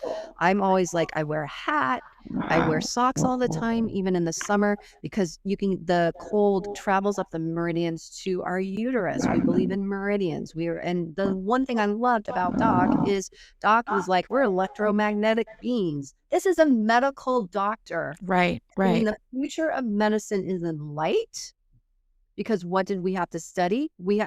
So what people don't realize is Doc gave me a reading list. I had to go read all these books. Like, he's like, okay, go read these books and then we'll talk about it. Because I had to have that general knowledge so then I could talk about this is why I have Martin on, because Martin will get into all the wavelengths, the frequencies. Sure. His dad they have to understand the light therapy. Right. But for purposes of this, it's, the heat is going to create the circulation. The cold is basically going to stop the circulation. Yeah. So exactly. So, but I just acknowledge that Doc believes that we're electromagnetic beings, which really reflects with the acupuncture, because he said he had a heart attack when he saw in the 1960s is in Korea and they're doing surgery and there's no anesthesia. They're just using acupuncture, acupuncture, and cutting into people. And Doc was like, he's like, Doc wants to get in there now, but he was just like, what? Like, he said the first time he saw that, he couldn't, like, with his own eyes, and the person's just laying there and surgery's being done on him. He's like, this is the 60s. Okay. So this is why we're messy. I love that you're messy. Yes. Like, I can share these like little nuggets. The nuggets I love. I live for the nuggets. Doc was just, he was the most wonderful person to be around, because he was so full of knowledge and so loving and so caring. And he had no boundaries. Like, he would work till 2 a.m, and, with patients, he'd be on the phone with them. So cold is damaging in Chinese medicine because you said it. It stops everything. And it's very damaging to us as women because it causes PMS. It causes cramping. It causes cold and stagnation. It causes clots. So you always want to warm yourself. So what do Western women do? We wear little tiny clothes with little crop tops. We are running around in our flip-flops with our smoothie, with our salad, drinking our iced drink. Just switching to room temperature and warm will completely change your life. Wow. So I was never really into like cold. I was very lucky. So in China, this is why I wanted to get into aging versus menopause. So in Chinese medicine, you start preparing for aging at 35. So the body changes every 7 years. So this is how I know. So this is how I can relate Western medicine to Eastern medicine. So men, it's 8 years. So 2 times 7 is 14. That's when we get our period. Then we're having our children at 21. Now at 35, we're starting perimenopause, what people call perimenopause, but it's not perimenopause, we're just aging. Okay. So you're always preparing for the next 7 years. Because then we're going to be entering menopause-ish stage at 42-ish to 56. Wow. We're done. So at 56, we're at the next stage of our life, right? So men, it's every 8 years. So they reach puberty at 16. Normal puberty. Okay. So that's why women will be like, I used to do this. Well, your body can completely change. But the amazing thing is, if you catch it soon enough, you can completely change the other pole. Yeah. Yeah, it's wonderful. That's why you can't completely change. Like, you can completely change. But cold, women have completely destroyed their health with cold. Just the cold. Because again, it stops all the movement and creates stagnation and pain. Pain is caused by stagnation and cold.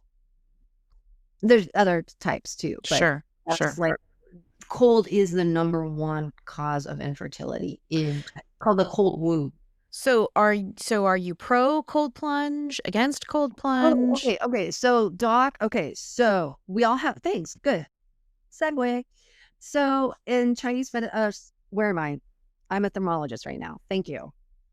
Let's put that hat back on. Okay. Well, that's why I am like all over the place. Okay. So as a thermologist, you have to cool the body. So I train my technicians. So you and I have a different point level of where our sympathetic stress. It's called a sympathetic stress test or a cold stress test. You guys call it a cold. Is it called the cold challenge? It's called the cold challenge. Okay, right? I forget. Right. Okay, so it's called a sympathetic stress test because in thermography, the thermogram is the sympathetic. That's what we're monitoring is that. But we're constricting the blood vessels by applying the cold. I'd put an ice pack on T4, T5 because those are the nerves that innervate the breast. So you really want to constrict those breasts. So I have a cold room. The room should be at 68 to 72. I like it. I try to get it down to 68 because I have so many cancer patients. With the cancer patients, you have to be hyper vigilant about that. Regular people, you can kind of be like, whatever. But no, I even went like full hardcore in my clinic. Like, I just didn't meet the minimum standards at my clinic. I'm exceeding them. And what do I mean by that is the cold room. I do 2 sympathetic stress tests, the cold room and the ice pack on T4, T5. Okay. So that will constrict the blood vessels. So all the healthy blood vessels we can't see. You and I know there's blood vessels all over our breasts, but I'm going to constrict all the healthy ones. So the ones we can see are the ones that are at risk. Okay. Makes sense. So how do so thermography is actually really quick. It only takes, like 20, it's only 20 minutes. You undress from the waist up. You have to sit. Oh, you have to sit with your hands above your head. I don't know any other, most clinics are, well, if you do this, what's happening?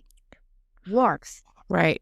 Gotta have. So so I don't know anyone that does this in thermography. So you have to have your hands above your head like this and you can't sit against anything. So I have a chair with holes in it, like an IKEA chair like this old school chair.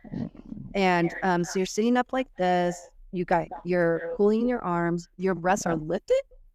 So you're now big breasted women, they're at a disadvantage because they'll still have warmth underneath. So right. I'm making them do this. So women are like full underneath. When they come to my clinic, they're like, that's no one else does that. So, or they might, I'll say that. I'll take that back. I don't want to say no one. So, the proper, the proper way of doing thermography is air here on your axilla. So we're going to look at your axilla, trying to lift your breath. You can't touch anything. Right. As you touch something, we have to start it all over. So that has heat. Right. So I'm like, don't touch yourself. But I touch myself because women won't. So like, I'm so used to touching myself all the time. They're like right breast. I'm like 6 o'clock here, so I'll touch myself because they can't. So you'll see me touching myself all the time. It's from years of working with patients because they can't. So if you see me touch myself, that's why. So they're like this. So that's how you do the sympathetic stress test. Now, this is where it gets interesting. So because women are paying out of pocket for this, how I train, because some women will complain. About it being cold or about the price? They complain about this. Yes. I'll have women that won't even get their market because they don't like cold. And I'm like, well, you're easy. Okay. So what do I mean? They have a like a level or a sympathetic stress point is what I like to call it. I'm not sure what the correct terminology is, and I don't care. I understand. My thermologists understand. So you and I have a different one. So the women that come in and I put that ice pack and they go like that, boom, I can take the photos now. I can take the images now. But because I want them to feel like they're getting their money's worth because they're paying out of pocket, I don't want them to be like, wait a minute, Karen had 20 minutes of Sure. ice pack. You only So leave it's a it 20 process. minutes. But I know this. We just don't share this with patients because it's over explaining. Everybody has a different threshold. Right. Bam. Okay. So that woman who's like getting into her, so I go outside in the winter because I grew up outside. So now, the mitochondria makes its own light. So you don't need to be, we don't have sunlight in Alaska. How come Alaskans are so healthy? It's because mitochondria makes its own light. You go outside, we're breathing in that cold air. So I go outside all the time and I breathe in cold air still because I want to stress the body. In Chinese medicine, you want to stress that body. Docs, you want to stress that body all the time. That's what makes you strong. When you're constantly in a nice ambient room, you're weak. You have to stress that body to become stronger. In Chinese medicine, you want to be sick. That sickness makes you stronger. Sure, you're building immunities and things like that. Yeah. So is there a correct way to do a cold plunge that you would be Yeah. So you know how like you want to be careful. What people don't realize with our body temp, your body will stop everything to save you in a desert or the cold. That it'll stop everything to save you. So like think about the divers. You always see the divers, they do that. That's that sympathetic stress. They're acclimating their body to the water before they dive in it. Because if they dive in, it's going to shock their body. Sure. So that's a sympathetic stress test. Oh, cold stress challenge. There it is right there. So you can do it in your shower. You can do it outside. So I just do it in my shower outside. So but I always end with, you always, always, always want to end with heat. No one tells people that.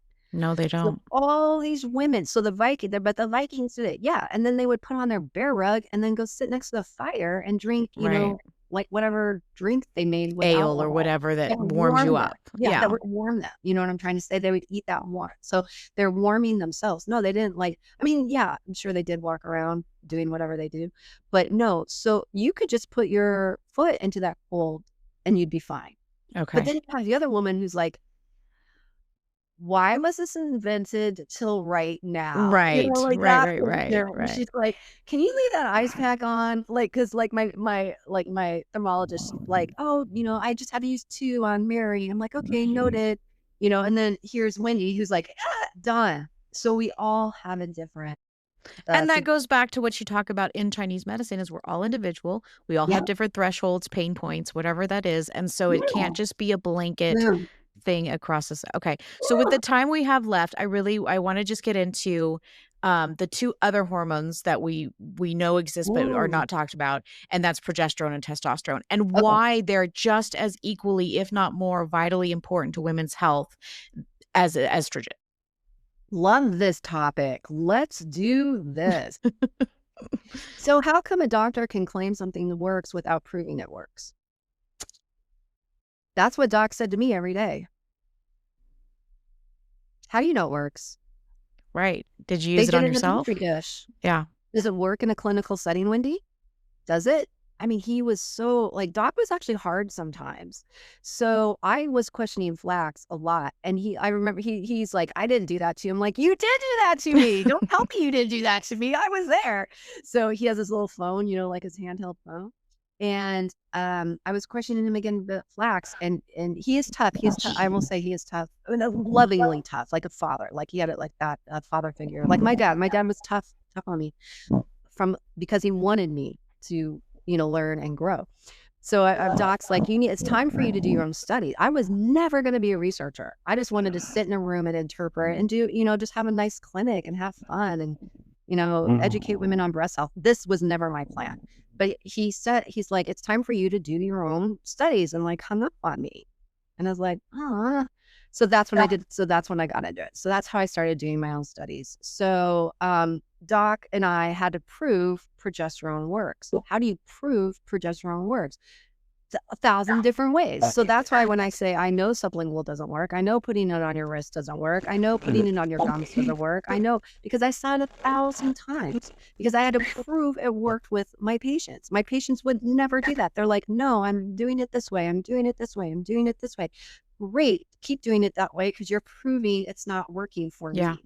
Yeah. So I didn't care what my patients did. It's not my body. You can You're do just whatever you collecting the want. data. I'm here to give you the information. I don't, I mean, I don't want harm coming to you, Sure. but I can only do so much. So at the beginning, a lot of my patients were very resistant, which I get, and I'm fine with that. And But that's wait, so specifically they were resistant because you suggest to rub the progesterone directly on Yeah. the breast? Okay. But their naturopath is telling them, no, they need to do pills, or they need to do the cream on their wrist.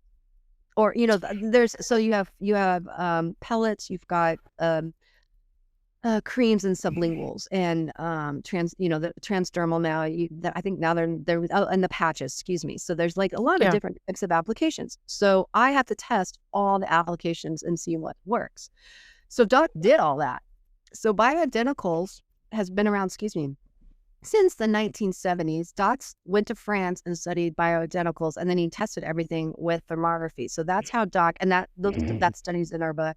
So and Doc was trying to get the progesterone into.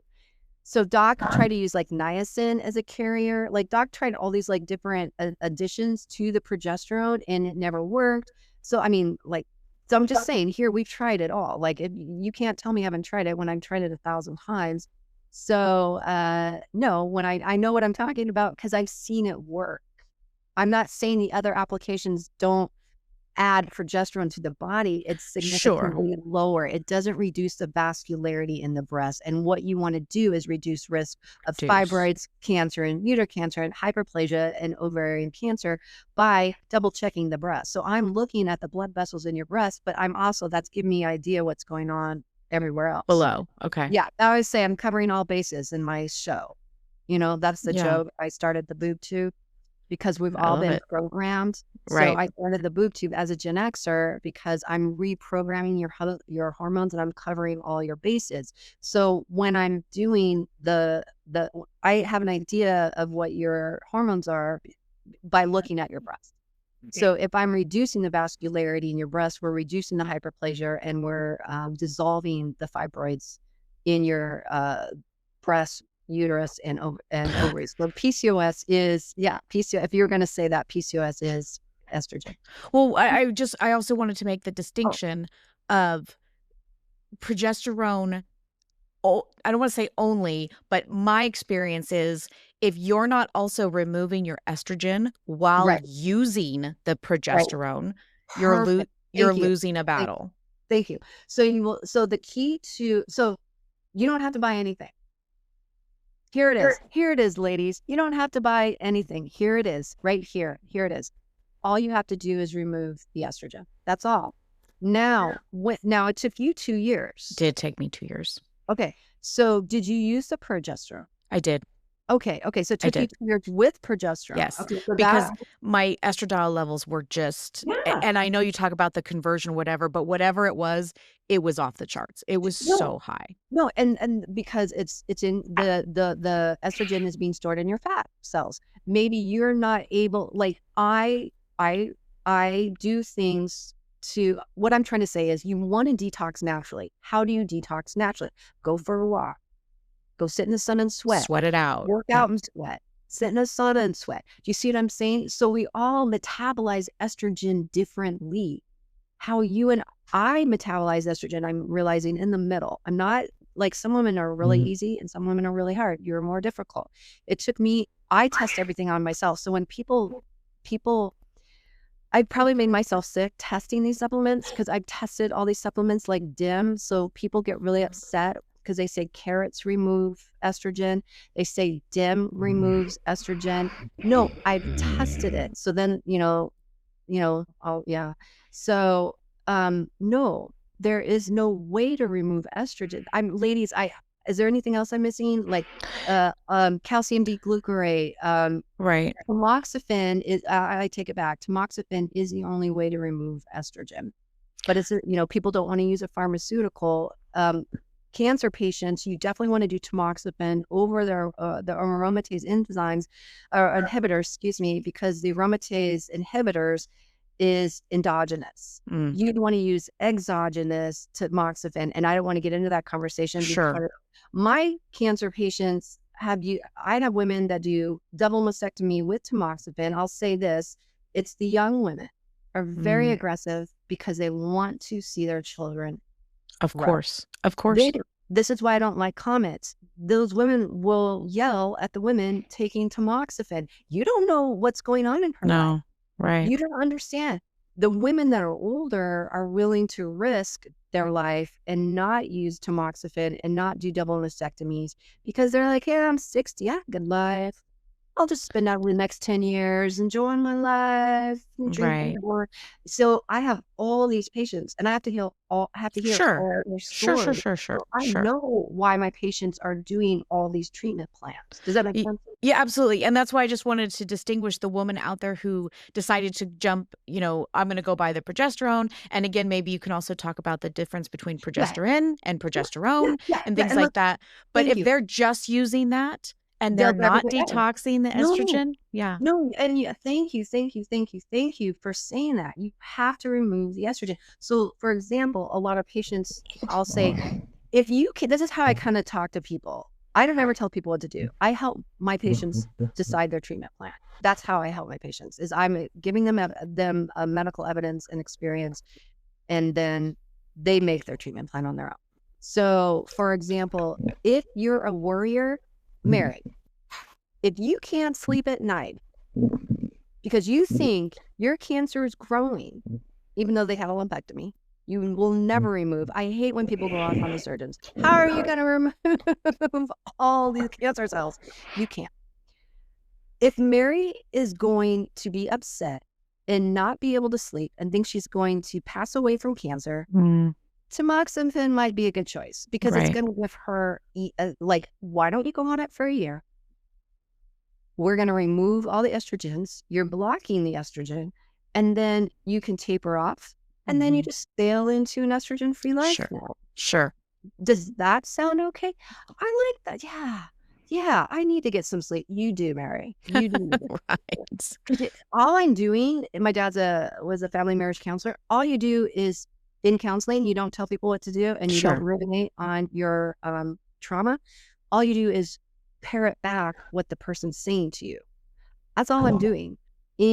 I just do what my dad does. That's why his patients get better, and they don't have to come back for 20 years of therapy. The person has the treatment plan in them. You're just reflecting their idea back to them. The patient's telling me what they want. Right. They want me to tell them what they want. Right. I will never tell you what you want. I'm not you. Sure. We have body autonomy. My body, my choice. What I'm going to do is completely different. I have an idea of what I'm going to do in my head. Right. Not like yours. So all I'm helping that person do is figure out what they want to do. And that will change over time too. Right. Realization, for sure. So progestin is a synthetic and it is carcinogenic. So progesterone is the natural form derived also from wild yam. You have to make sure you get the USP progesterone, because if you're using, this is when I get really upset. So no one's doing progesterone right. So that's why I'm starting to keep the Q&A. Is like, now I need to go, now everyone, a lot of you guys have gotten to a level that you need that little extra help or something, or so you probably needed a little few questions that could have helped you a little bit more. So I need to be more available to that. So, so progesterone is derived from wild yam. Bioidentical estrogen that everyone's claiming is natural is the wild yam. The bioidentical estrogen, all the natural paths are selling, is synthetic. It's not natural. It's not, and that's a big distinction of how it works. Yeah. Because the synthetic, what I show in my books, synthetics creates more binding sites. So you're using a the natural, it's not natural, it's a synthetic. Bioidentical estrogen is a synthetic, and it's creating more binding sites. So it is as harmful as the HRTs, which again is another type of estrogen. So all types of estrogen increase risk at different strengths. Right. And the affinity of that cell for that binding site or that receptor. So there's some into it, but I don't care. Like, who cares? Like, let it go. So people are like always trying, like, I'm always just reminding them, like, who cares? They're like, when you look at my labs, I'm like, sure, let's look at your labs. You know, like, women are really hung up on their labs. You know, they got to get these numbers. I'm like, in my mind, I'm like, why? Because it doesn't matter. How do you feel? Right. Right. How do you know? So so that's where I'm gonna help all these women. How do you feel? How do you feel? How do you feel? What's the body telling you? Yeah. Without thermography. Women love thermography because they're looking at their blood vessels dystrophy. Sure. You know, so that's now why my patients can get off their labs, because they're like, now they're looking at their thermography. But how do you do that with a population that doesn't have access to thermography to double check? Right. We're gonna go by how you feel. Right. So, And progesterone is remarkable. I know for me, it, took away night sweats. It took away like all of these things that I was so imbalanced, that word that we like to throw around, but it was really, truly trying to get back that balance, and progesterone helped me, but I had to also take out the estrogen. Right. 100%. And that's the part that I think that's the second part that people forget. And the problem is all these, there's not one clean progesterone out there. And all the companies are selling progesterone with CBD, with lavender, with red clover, with the ingredients is insane, with frankincense, with rosemary. So you're just putting, you're doing, you have to put the progesterone on your breasts. Right. It doesn't work here. The sublinguals, the pills, putting it here, it doesn't work as effective because the receptors on your breast. So you're diluting, you're having to use more product to get to the receptors in your ovaries, your uterus, and your breasts. So that's why you put the cream directly here. And I know when I first started this journey, you did have a product that you were okay recommending, an over-the-counter product. Yeah. And so that's, to me, the cleanest one available. There is some discussion I think I've seen about the seed oil that's in it and things like that. But this is... It's full of chemicals. But you're taking nanograms versus the concentrated essential oils, which are stronger. Right. So that's where people, and then again, so people, that's why, that's a whole other conversation. Right. Okay, so why don't we address it? So, okay, so I want to say I'm like 5 years in, 2014, 2015, when essential oils really hit. No, maybe a little earlier. And the progesterone, everyone wanted a clean base. So all the one I use, the Emerita Progest is the one that we test. We know it works. I'm working with a compounding pharmacy. I've tested their cream. Now there's cream. I'm in San Diego. I found a compounding pharmacy. We know the ones to stay away from, because all the people that went to that pharmacy, we know that one has estrogen, because all the women, they would get worse. And I'm like, well, what pharmacy? I'm like, no, you can't go to that pharmacy. That's the one that makes you worse. Oh, I didn't know. Yeah, well, no.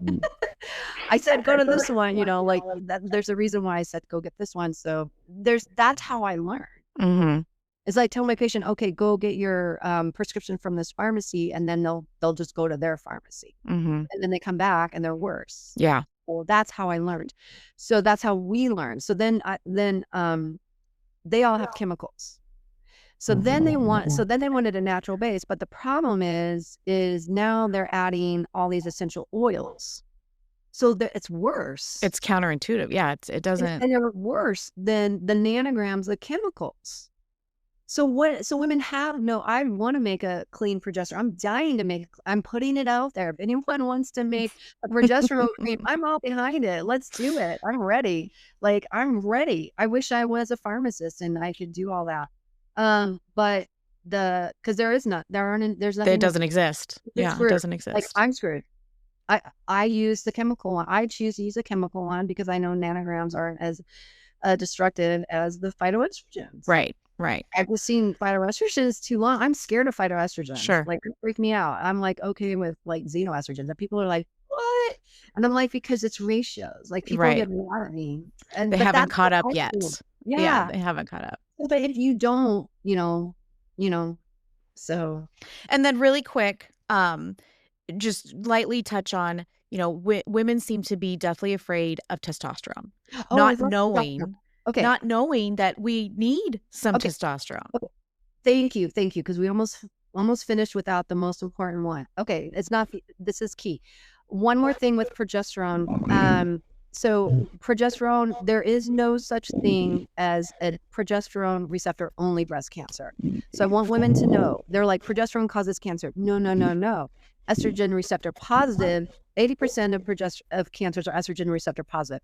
About 20 to 60 of those are also progesterone receptor positive. So you cannot have a progesterone receptor positive breast cancer without estrogen receptor positive. So put the whole thing away. You're worried about progestin. Progestin is carcinogenic. Synthetic. Okay, we're closing the book on progesterone. Okay. We're moving over here now to testosterone, because I love talking about testosterone, because women, so what's happening is women, this is so important, Sarah. Thank you. Okay, so women are always like, I feel better when I take whatever estrogen they're on. And I'm like, yeah, because you're treating the symptoms. Like, that's what they gave us. Like, when we had, PMS, they just put us all on the pill. Why? Because it treated the symptoms and made our period lighter. It stops the cramps and increases our breast cancer by 400%. So now 400. why. I know, it's crazy. Now we know why. And that's when I started. I didn't share the story, but I actually was amenorrhea. I had amenorrhea in my late 20s, early 30s for 5 years. And everyone said it was normal. Not get your period is not normal. And that's how I started. That's how I got in Chinese medicine. I went and did Chinese medicine for 3 months. They put me on herbs, and 3 months I got my period back. Wow. Yeah. Incredible. So Chinese medicine is fantastic.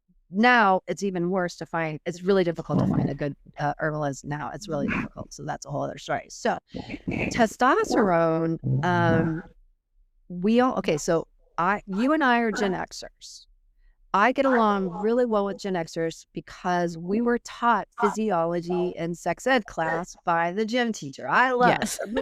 Don't see me. I'm always like, remember when the gym teacher taught us sex ed? Nothing's changed.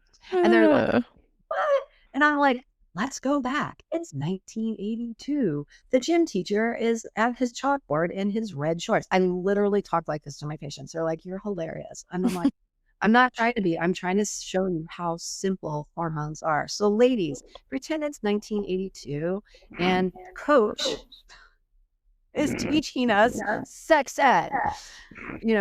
That's how easy hormones are. So estrogen and progesterone are sex hormones. We don't make them till puberty. We stop making them at menopause. People say we keep making them. No, we do not keep making our sex hormones, because sex hormones are only for reproduction. Reproduction, right.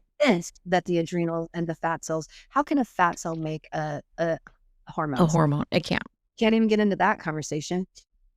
There are doctors out there that say fat cells produce hormones. I'm like, it's a simple fat cell. It's for storage. That's what organs are for. There's literally a whole organ in there making it. This is crazy. That's crazy to me. The adrenals don't make them because the pituitary controls our sex. It's like, I'm sorry, I see the pituitary. Like, when I talk to you guys, I can see like all the diagrams in my head, and that's why I'm pointing, because I point to the diagrams to people. I'm so sorry. I'm like not pointing. No, that's okay. That's literally pointing at when I'm teaching. I point to the diagram. I'm like, your pituitary in your brain, because I can see the little body. So I'm going to hold my hand so I'm not pointing. So, because I'm pointing in my head. So the pituitary is the general of the sex hormones. And the pituitary is the one that decides it's time to stop having babies. You don't decline estrogen. There's no more. It's done. You're just, one day you're done. One day you're done. You might get there might be one more little egg there. You might get one or two little eggs in there. You're done. The production of the egg makes the estrogen in the production. Equal amounts. Not more estrogen, not progesterone, equal amounts. Okay. Right. Production of one egg makes equal amounts. Thank you. Sorry, I said that 20 times because people will tell me no, it doesn't.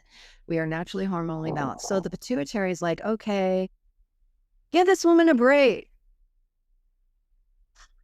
It's her crowning achievement. She now gets to bask in the glory of all her experience in life. So menopause in Chinese medicine is supposed to be your crowning achievement. Yeah. Where it went through all that hell. You know what I mean? Right. Right. Did it. All that experience. Now I get to relax. I don't have to deal with that. I don't have to worry about having babies. I can have all the lovemaking I want and just get to run around and make love and tell everybody I wouldn't do that because when I did that, right? So it's a crowning achievement. They took that from us. Yeah. They've made it a sickness. They have. I get really upset about that. Don't get me started on this one. So we don't decline. It's just done. So one day the pituitary is like, you're done. We're done. Everybody's done. So no, your adrenals are not making any more estrogen or progesterone. It's always making estrogen. Why is nothing ever making progesterone? That's I always want to ask. I don't know. No one can answer me that one. Yeah, I don't know. No one can answer that. So if everyone's always making estrogen, we're all estrogen dominant. Why isn't anyone making progesterone? No one can answer that one. That's a good question. It's a valid question. Yeah. Yeah. So question everything. So when someone's like trying to like coming after you, just like start thinking of the whole, well, if that makes estrogen, then why is the adrenals not making progesterone to protect us? Because if they're saying the adrenals keep making hormones, then wouldn't everyone's estrogen dominant make it make sense? Okay.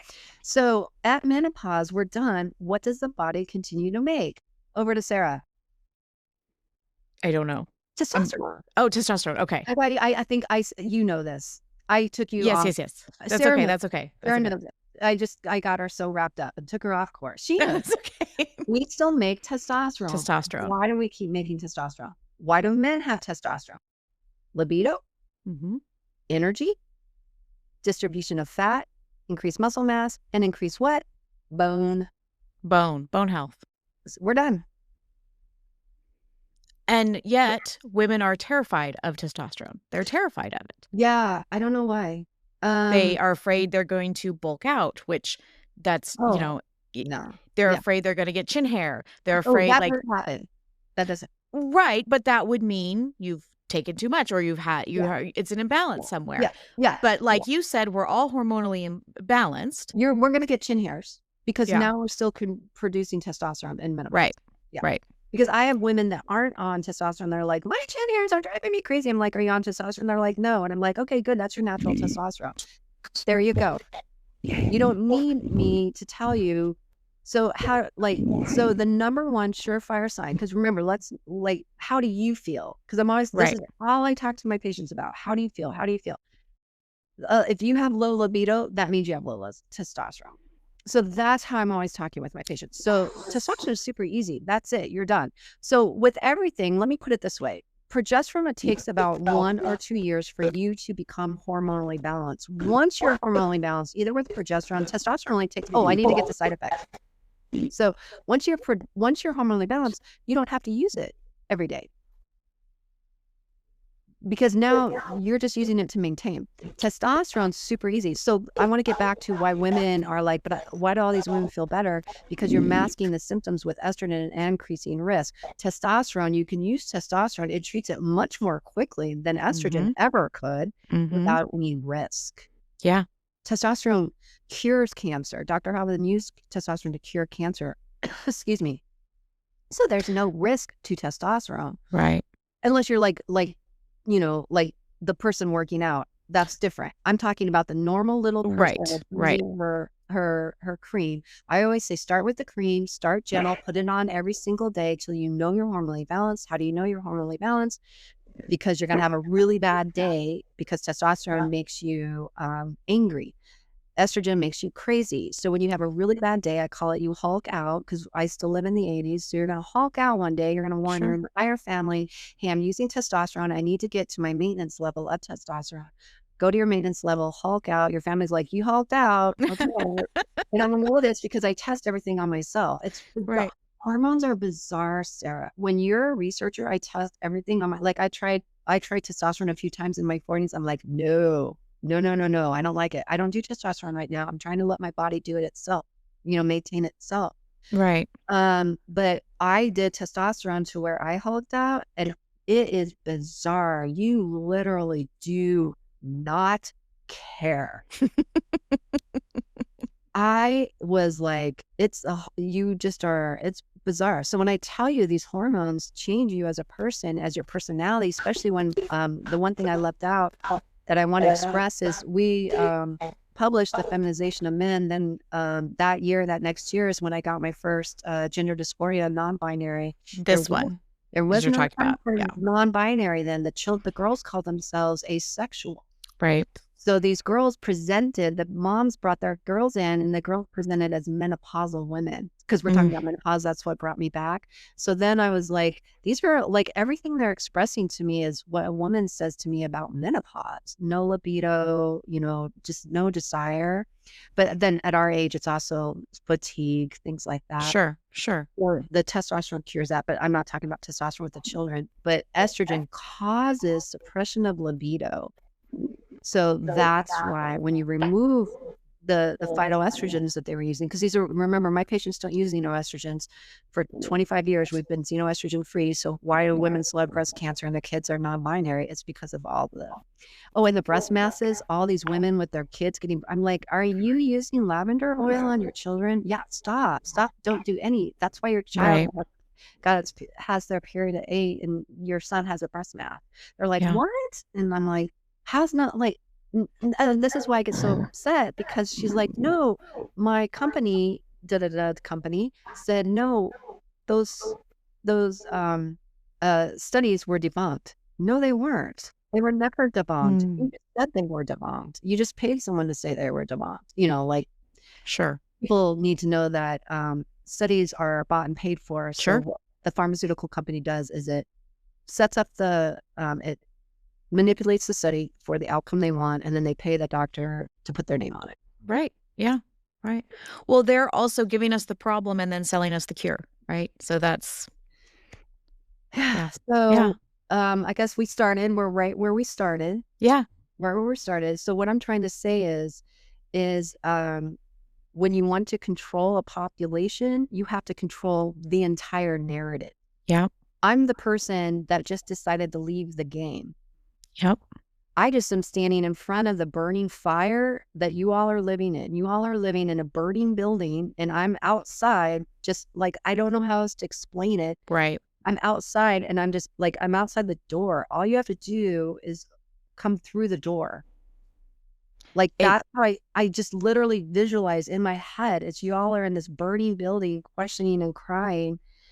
And I've presented the research, just walk through. Right. Right. And I'm thankful because it definitely helped me. And I know there's women out there who want this help. We just got to get it to them. And like you said, you're starting your new channel. We need to make sure that this is a community, a village where we can rally around these women who are just starting out or have been going crazy for 15 years, but want something different, whatever it is. I'm so grateful that you're, creating that community. Your new book, revised book will come out with the new information.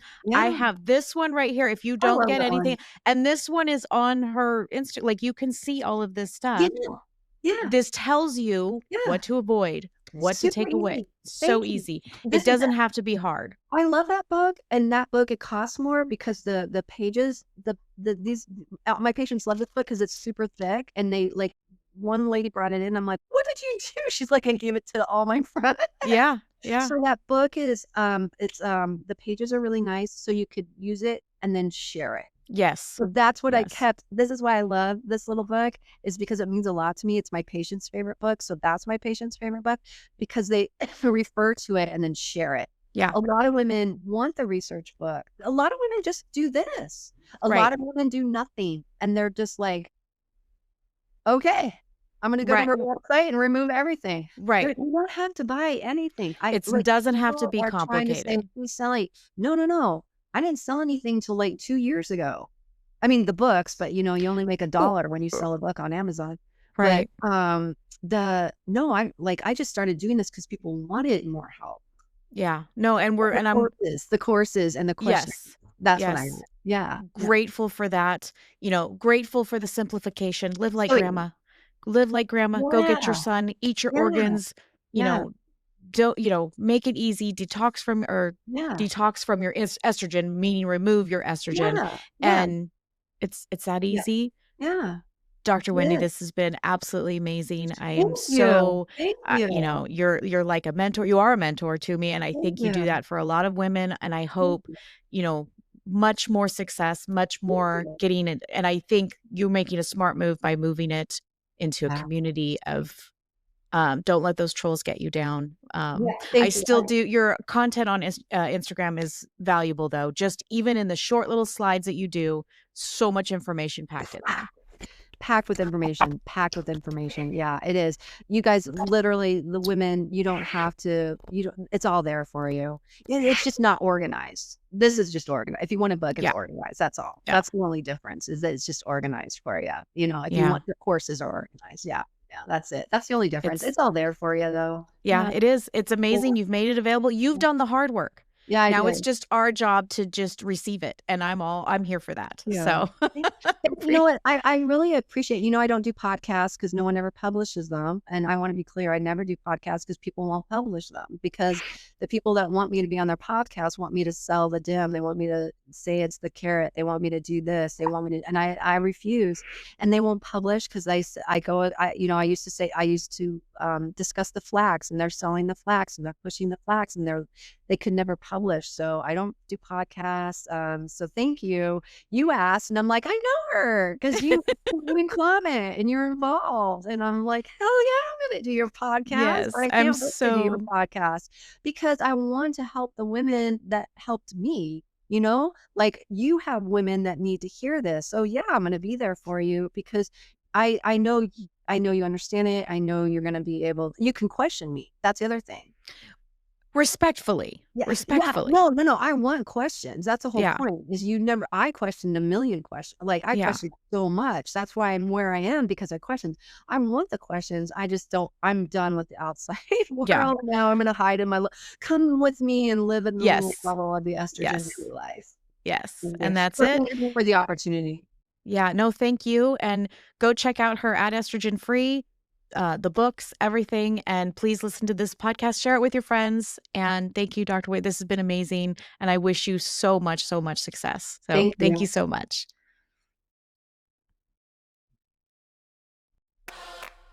Thanks for listening to Everything's Messy podcast. Whew, if you made it this far, give yourself a gold star or at least a nap. Honestly, if you showed up today and you were listening, you've already crushed it. I'm so grateful for you listening. If anything hit home, share it, tag me, write it on a sticky note. I don't care. Just don't keep all of this messy goodness to yourself. You can find me on Instagram at Everything's Messy Wellness, or over at my website, everythingsmessywellness.com, where I've got resources, coaching, and probably a new rant about blood sugar or something that's just nonsense. It's all waiting for you. Check out my YouTube channel. I've got all of my podcast episodes up there. And I'm on X at Everything's Mess. Or if you just want to send me an email, Sarah at everythingsmessywellness.com. Look, until next time, hydrate, take no crap, and as always, keep it messy.